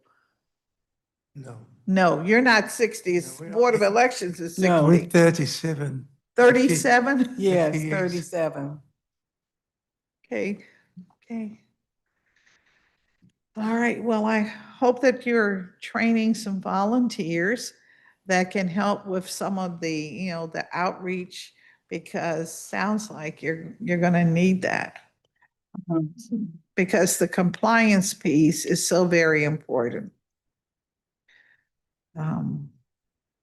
Well, one thing I would say, getting back to the 5-to-1 in terms of the match, is that, when we did two of our reports following the election cycles, we looked nationally in terms of what the match rates were. And basically, the rate of the district was comparable with the other rates. I think one time we suggested that perhaps we needed to look at whether the 110%, whether that rate should be reduced. What difference would that make in terms of the projections for the matching funds for the caps? Because now we have to look at 110% of the expenditures of the winning candidates in order to calculate what the cap should be for particular offices. So we looked at that, and we also looked at the 5-to-1 and whether it should be reduced down to 3-to-1. In some of the other jurisdictions in Maryland, I think it's Baltimore County, Montgomery County, and one other county, but maybe Prince George's. But what they do is they have, for example, they may match 3-to-1 the first $25 or 5-to-1 the first 75. So it's a graduated amount or match. So I think that makes a difference too. So there are things that that could be looked at. Okay, yeah, thank you for that.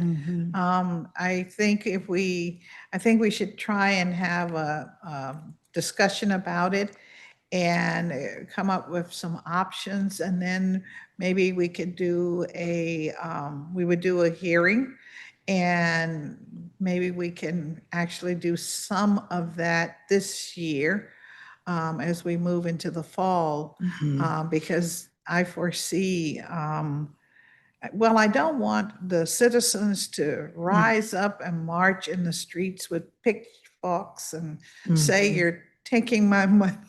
But I mean, seriously, I can see this. This is becoming a enterprise. We're doing more than $10 million. So it's no longer a small amount. And the elections will grow, at least in the next 3 or 4 years, they're gonna grow. Well, I will add to what the director was saying.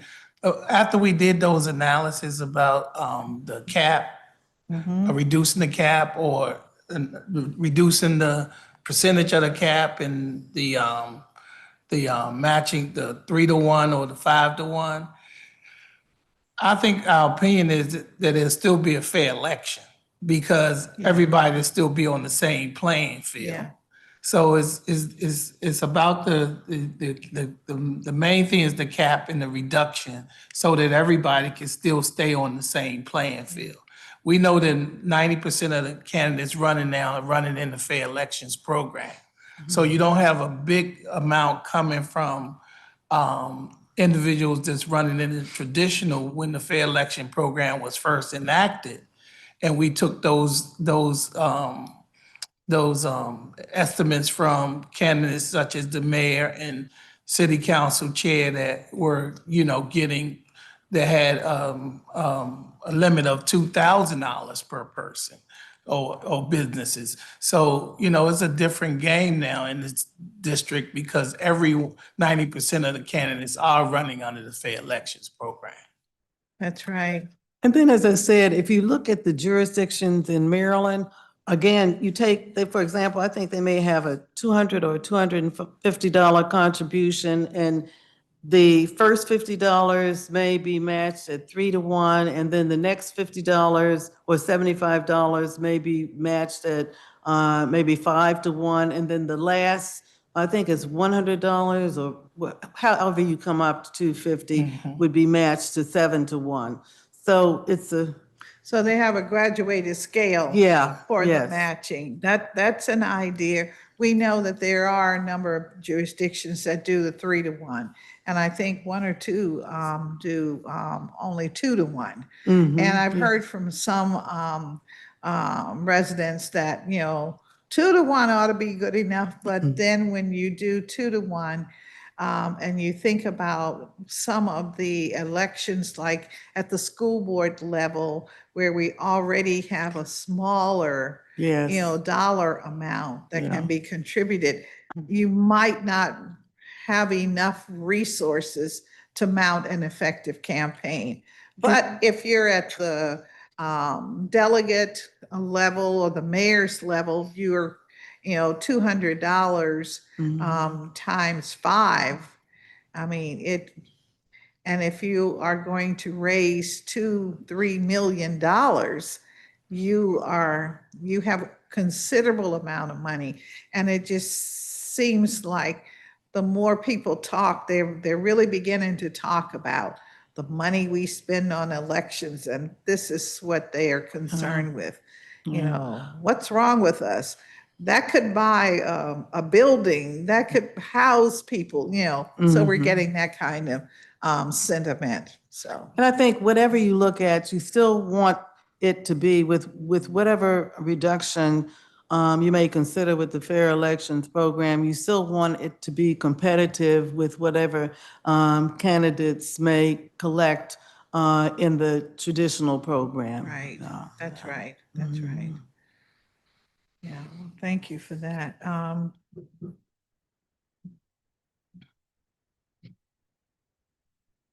Let's see. So where does the advisory neighborhood commissioners spend their reports? They don't do campaign finance reports? They are required to file a financial summary statement, which is due within 60 days after the certification of the election. They file one report. And they file it with your office? Yes, with the Office of Public Okay. Accounts. All right, so they're just filing out of the sequence. Okay, And it's due after the After the election. election. all right. I'm just wondering also about from time to time at the council, we receive reports about how the commissions overspend or they spend erratically their allocation. And you heard today, and I believe she's a former commissioner, how some commissions may, when they don't spend their allocation for their commission. So I'm just wondering, should we be looking at the ANC and how ANCs and how their reporting requirement, you know, 25 signatures, should it be 50 signatures? Would that be an incentive to reach more residents? And if I reach more residents, maybe more people will come out to my meetings and more people will say, well, I want to have tulips in the spring, so we need money for this neighborhood for tulips. I'm just trying, because when we began the ANC process in earnest, the whole idea was to give people in community a much bigger say. And it seems like it works in some neighborhoods, but many neighborhoods we're having a problem getting it to work.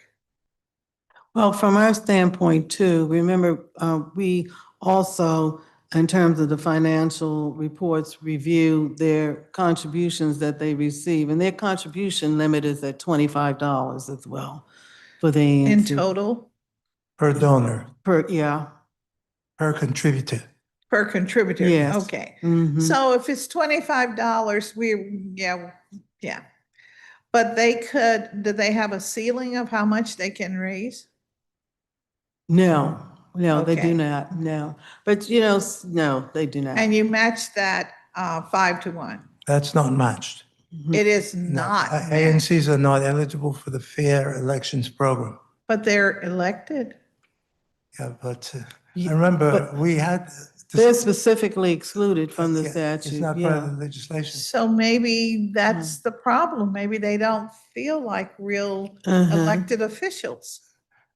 Well, I think I thought about our discussion the last time regarding whether or not they should be eligible for the program. I think that is an unmanageable proposition. It is, it's It is. 100 people. 345 ANCs and more than that in terms of candidates who run for those positions. So I think the FEP would need much greater amount of funds than we could ever hope for to But fund also- AMC.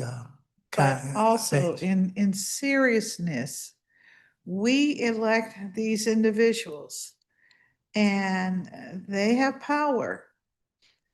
and they make decisions in neighborhoods. We allocate taxpayer dollars that they can spend. It's a small amount, but maybe it's too much according to one of the witnesses today because they don't spend it all. But I'm just saying, wouldn't that sort of make the ground level so that maybe I might run for commissioner if I know that I'm going to be treated like a bona fide elected official, as opposed to I'm just, I don't know what I am, that kind of stuff. So if you think about what their current contribution limit is, it's $25 per contribution received. So if you were going to reduce that down so that you could bring them into the fair elections program, would you reduce it down to $10 and then you would match that by 5? Well, my opinion about that is, it's just like Mr. Sanford said. We'll be opening up a big can of worms that we probably would increase the budget, double the budget, because you're talking about a whole lot of people. And like you said, the 28 election is already going to be a lot of people running in that race. You have 1,000 candidates So already. not only will you have to increase the budget, you will have to increase the staff. You will have to increase. That's true. From the top to the bottom. So we talking about reducing the 5-to-1 rate. We can't really have an honest discussion about bringing the commissioners in on the fair elections matching program. I just think it's a conversation that we cannot afford to have. Because the $25, when you think about it, even if you reduced it down to 10 and you had a 5-to-1 match, it would be $50. It would exceed what the contribution limit is in the traditional. So you would almost have to bring it down to $5. Yeah. And I would just say that I think the prevailing principle for those who seek those positions is community engagement. And so when we start considering adding more money, I think that will reduce the community engagement because they get contributions of maximum amounts of $25 and they're still interested in pursuing those positions because it's an investment in their own communities. And I think that's a prevailing principle. Mr. Sanford, you can convince me, but I don't think you can convince many folk out there that they are treated fairly in this process. But I love having this discussion. Thank you so much. I think we have just a very few things that I must do. So for moving forward into 27, do you anticipate needing more resources for your fair elections program since you are going to be filling some vacancies? You already know you're going to have at least 2 vacancies. Yeah, and I do believe that when we appeared before the committee, I think in May, to talk about the fiscal year 27 budget. Yes. At that time, I believe that the amount, we were trying to make sure that we had enough funds to cover the November election, the November 2026 election, and also to have funds to cover candidates who may start registering to participate in the 2028 election. So at the time, we had not even discussed the possibility of 2 special elections. And so from that standpoint, the one thing that I wanted to bring to the committee's attention is that with the 5,700,000 that we currently have available to us in the Fair Elections Fund, that we only have one more filing date in this fiscal year, and that is the September the 10th filing date. We anticipate that we probably may have 3 more candidates who will be certified, 2 candidates in the school board race, and 1 who is an at-large candidate. And so with those 3 new certifications, and then also the upcoming September the 10th report, I believe that we're going to have more than enough in the Fair Elections Fund to handle those payouts. And so saying that to say that it would help us tremendously if whatever remains in the Fair Elections Fund could be carried over into the next year to assist us with the 2 primary elections, because I believe that it's highly likely that we will have those special elections. And one thing I would say too is that, when the Fair Elections Act was first enacted, it provided for the non-lapsing of the funds so that the money's carried over. So we never had an issue with not having sufficient funds until that language was repealed and the fund started lapsing. Whatever was in the fund remaining at the end of a fiscal year lapsed. So I would just ask the committee to consider whether the statute should be amended again to provide for the carryover of the surplus funds. All right, I hear you, and I'm all for that and advocating for that and moving legislation if we have to. So that, because you can't be without money. I mean, that would be a very difficult situation. Yeah, yes. Especially since you're probably gonna have, 400 more folk you got to take through. Oh, you're gonna need another 5 million. Wow. If that were to happen. Just thinking out loud about what the possibility is and how we are trying to do a fair playing field for everyone, Yes. you know.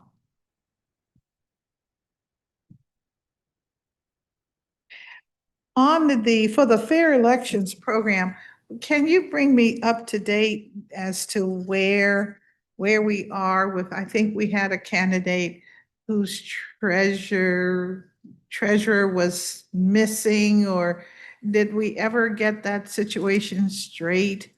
With the filings, they were not able to file because their treasurer was, they didn't have the files to file with.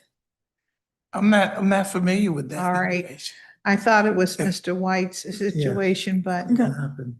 Oh, Yeah. that's before it gets to my office. So that's, before it gets to your Yeah. office. Well, that was actually a referral. That was a 2022 Yeah. elections candidate. Mhm. And there was a issue regarding actually remission of funds that they had not properly accounted for. And so that individual, that candidate is still currently prohibited from participating in the fair elections program.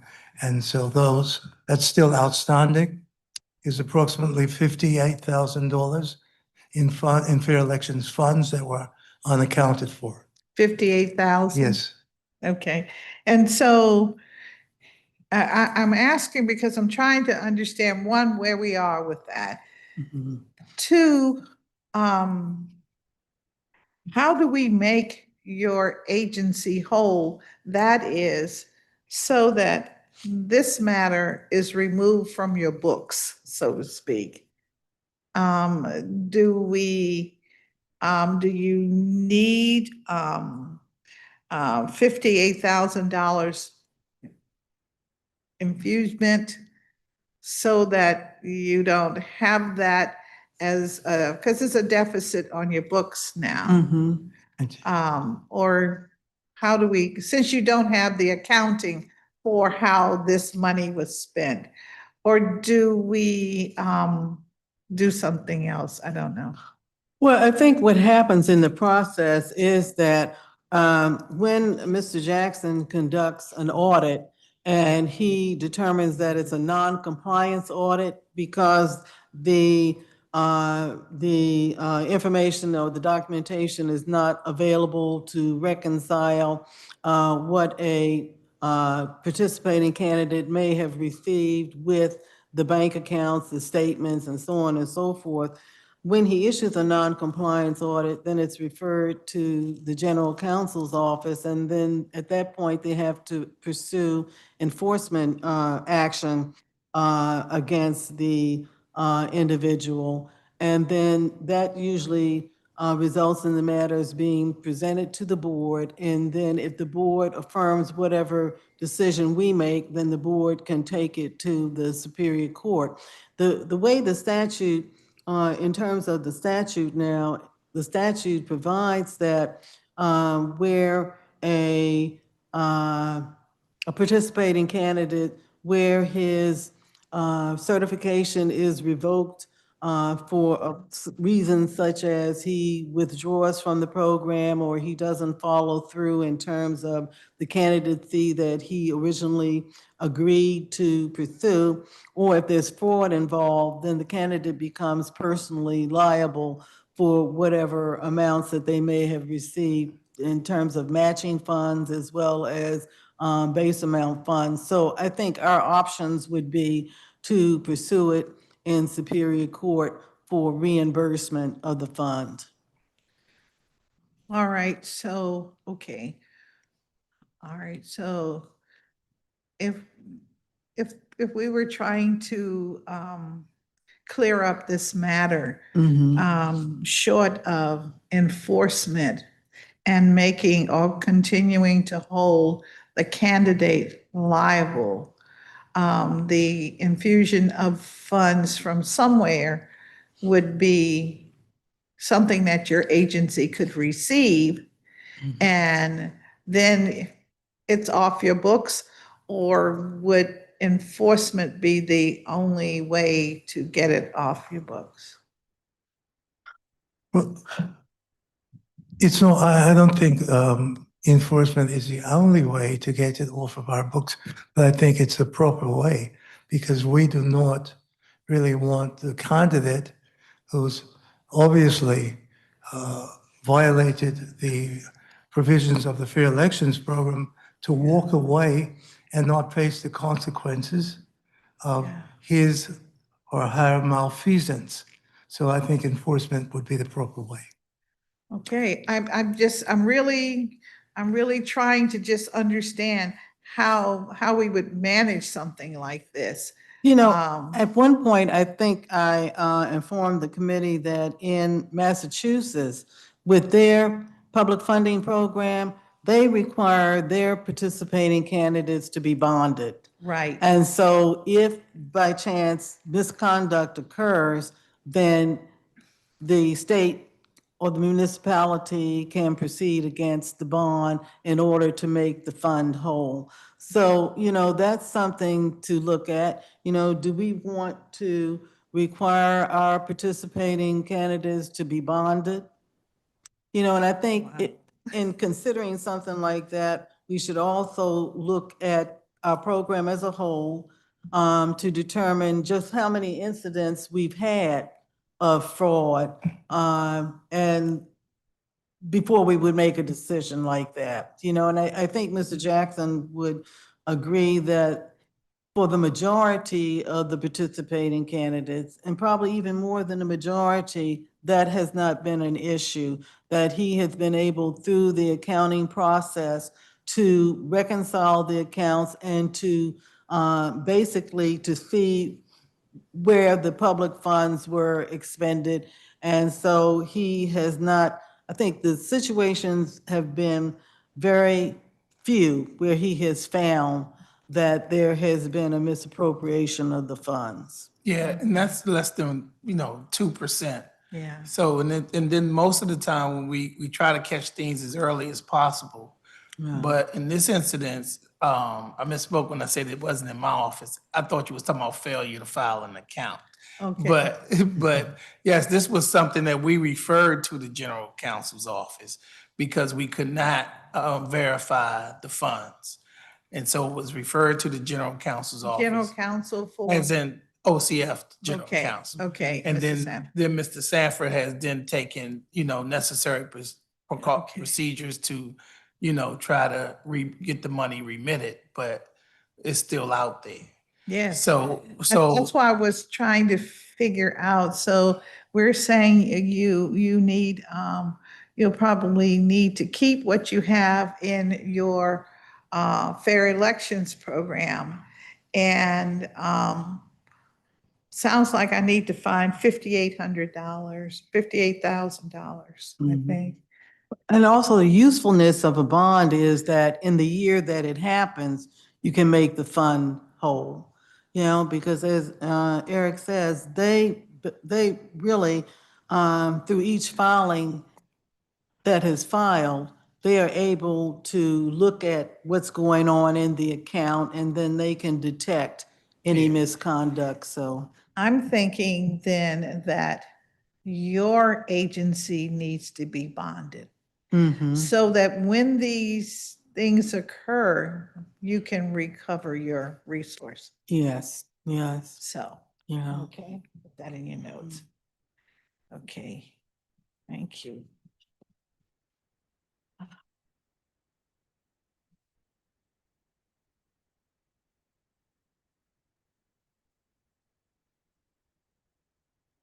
So how many fines has OCF issued related to the 2026 election cycle? Any?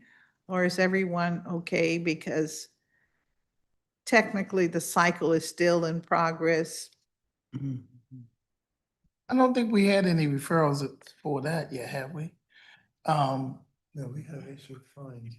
Some. Have you issued fines? Yeah, we have. Okay, Yeah. well, I'll let Mr. Sanford answer. Yes, we have issued fines. I'll provide you with the specific amount, but some are on appeal. Some of the committees or candidates on whom we impose fines have sought hearing de novo before the Board of Elections. So the fines are not final. All right. And then I would also point out that aside from the complaints that have been filed with the investigative matters, we also have cases which may have been referred for failure to timely file the reports or to not only failure to file, but failure to timely file. And so we are imposing fines for that through an election cycle as well. I almost was in that category while I was trying to get my, Mhm. yeah, but I got it in. I Yes, got you it did. in. And not only that, I went through everything Mm-hmm. and tabulated it. And if I'm not mistaken, the accountant, I drove him crazy because, I came with my numbers and he was like, okay. Well, I really did we do just that. try to make sure we have a thorough audit process. I agree. Yeah. And I was like, and I know that the amount of the error was less than whatever the percentage is that you can do. Mhm. But I was like, there's no way if my contributions went into a checking account and the checking account was showing zero, that there is this money, it's somewhere. I gotta go step by step by step. And it was a double counting of monies that had come in, but it was a double count. I found it. Yes, you did. I found it. I was so determined. It took like 5 nights after work, working but you have to do that because this is a very serious process. Yes. And I want people to understand that it's not just, oh, well, I'll just move along. So, So you can imagine if you did that the auditors take so much pride in their work and they put in a lot of time to make sure that we can, account for these funds efficiently. Yes. So, I just have to give my audit staff a big Yes, shout a out. big shout out. because Yes, indeedy. They Please do put do. in a lot of time, and it's not just the audit process, it's the monthly filing of reports. We have to spend a lot of time making sure that the money that we disperse is the money of the District of Columbia and is dispersed correctly. Yes. And I think you should make a note in the training to instruct the bookkeepers or whoever is doing the filings they file when they receive the contribution.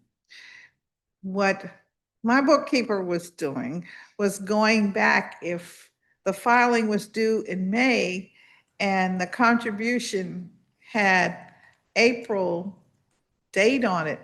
He was doing, so I had 19 reports to go through, okay?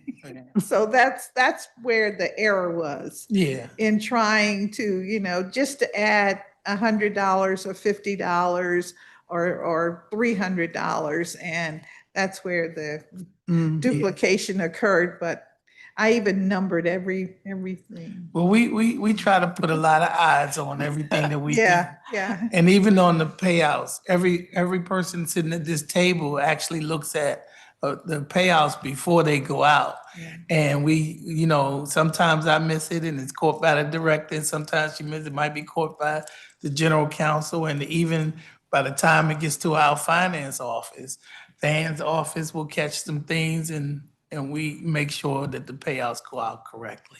It's a process. Yeah. Oh, yeah. Oh, yeah. Thank you very much for that. One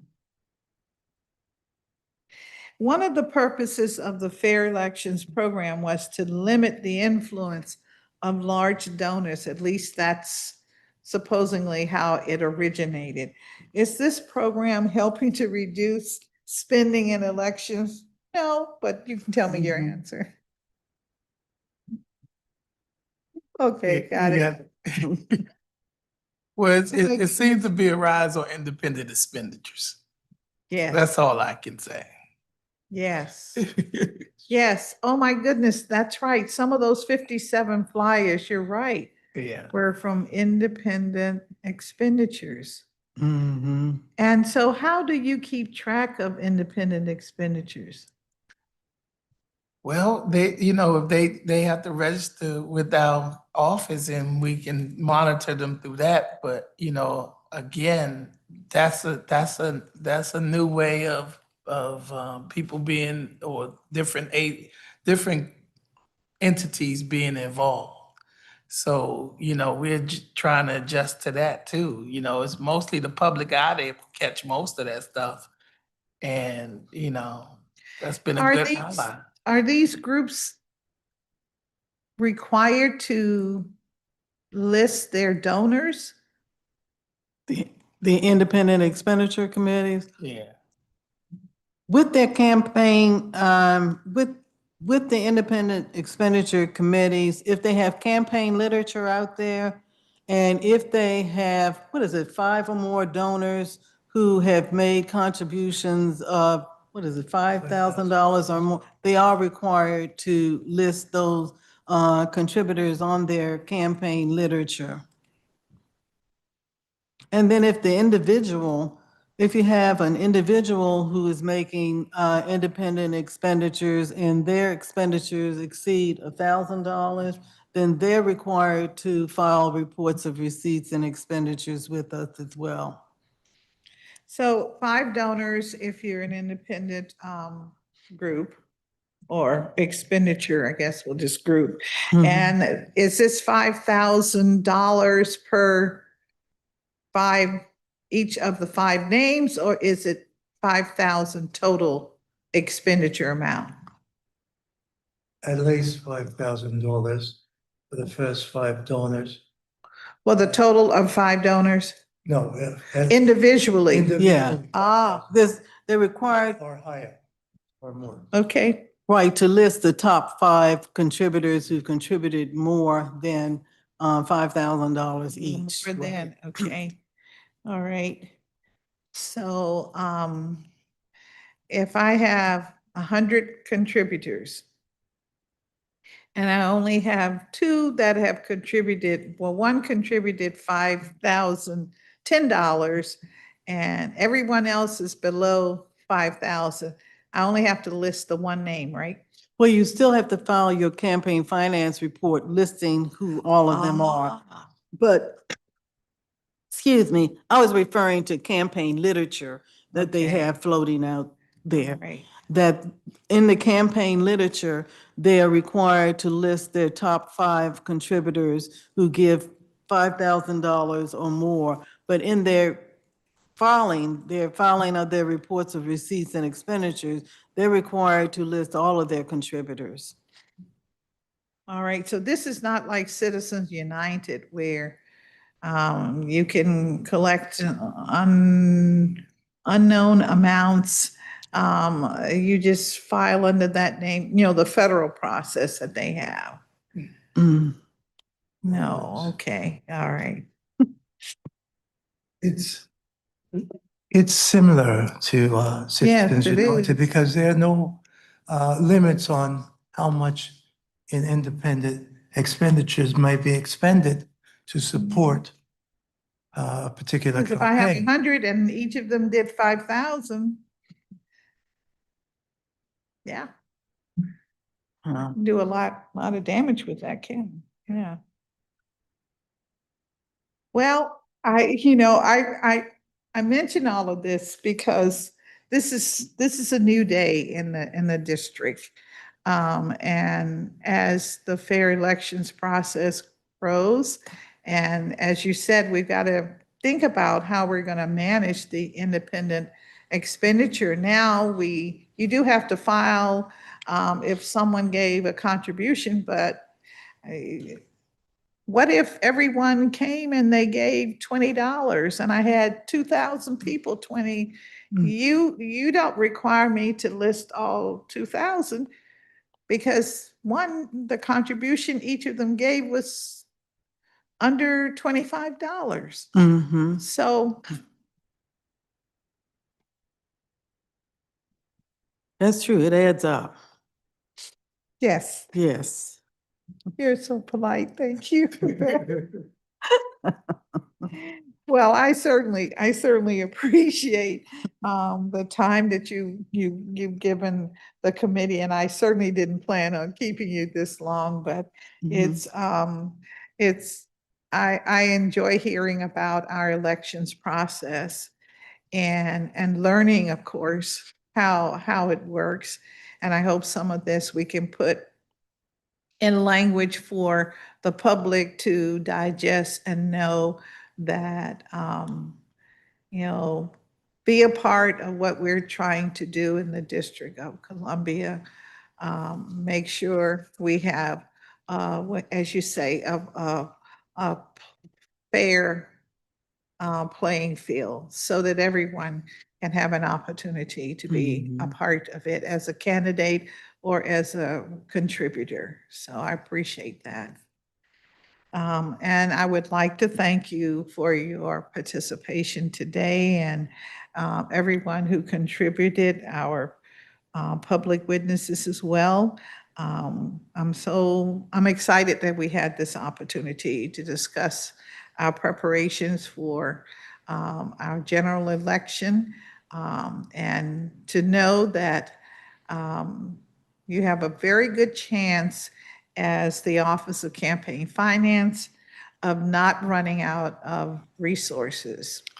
Yes. So that's a horizon, but you will let me know what you anticipate your any needs through December of this year. So if you have needs going into 2027, we can begin to prepare for those. As you know, we will have a financial supplement report coming out. So we want to make sure if you need some of that, that you Okay. will have the opportunity to partake of All that. right, I appreciate that. We know we have to make sure that we have non-lapsing Yes. on the table again. So, Okay. and Yes. thank you I very appreciate much. that. So if the public has any additional thoughts or would like to submit written testimony regarding the performance of these important election agencies, please email it to seal@dccouncil.gov. That's CEAL@dccouncil.gov, and it will be included in the hearing record. This record will close on Wednesday, September the 2nd, 2026. And this concludes today's hearing, and thanks to my staff. Thank you very much. The time is now 6:46 PM, same day we started, the 26th of August, 2026, and the meeting is adjourned.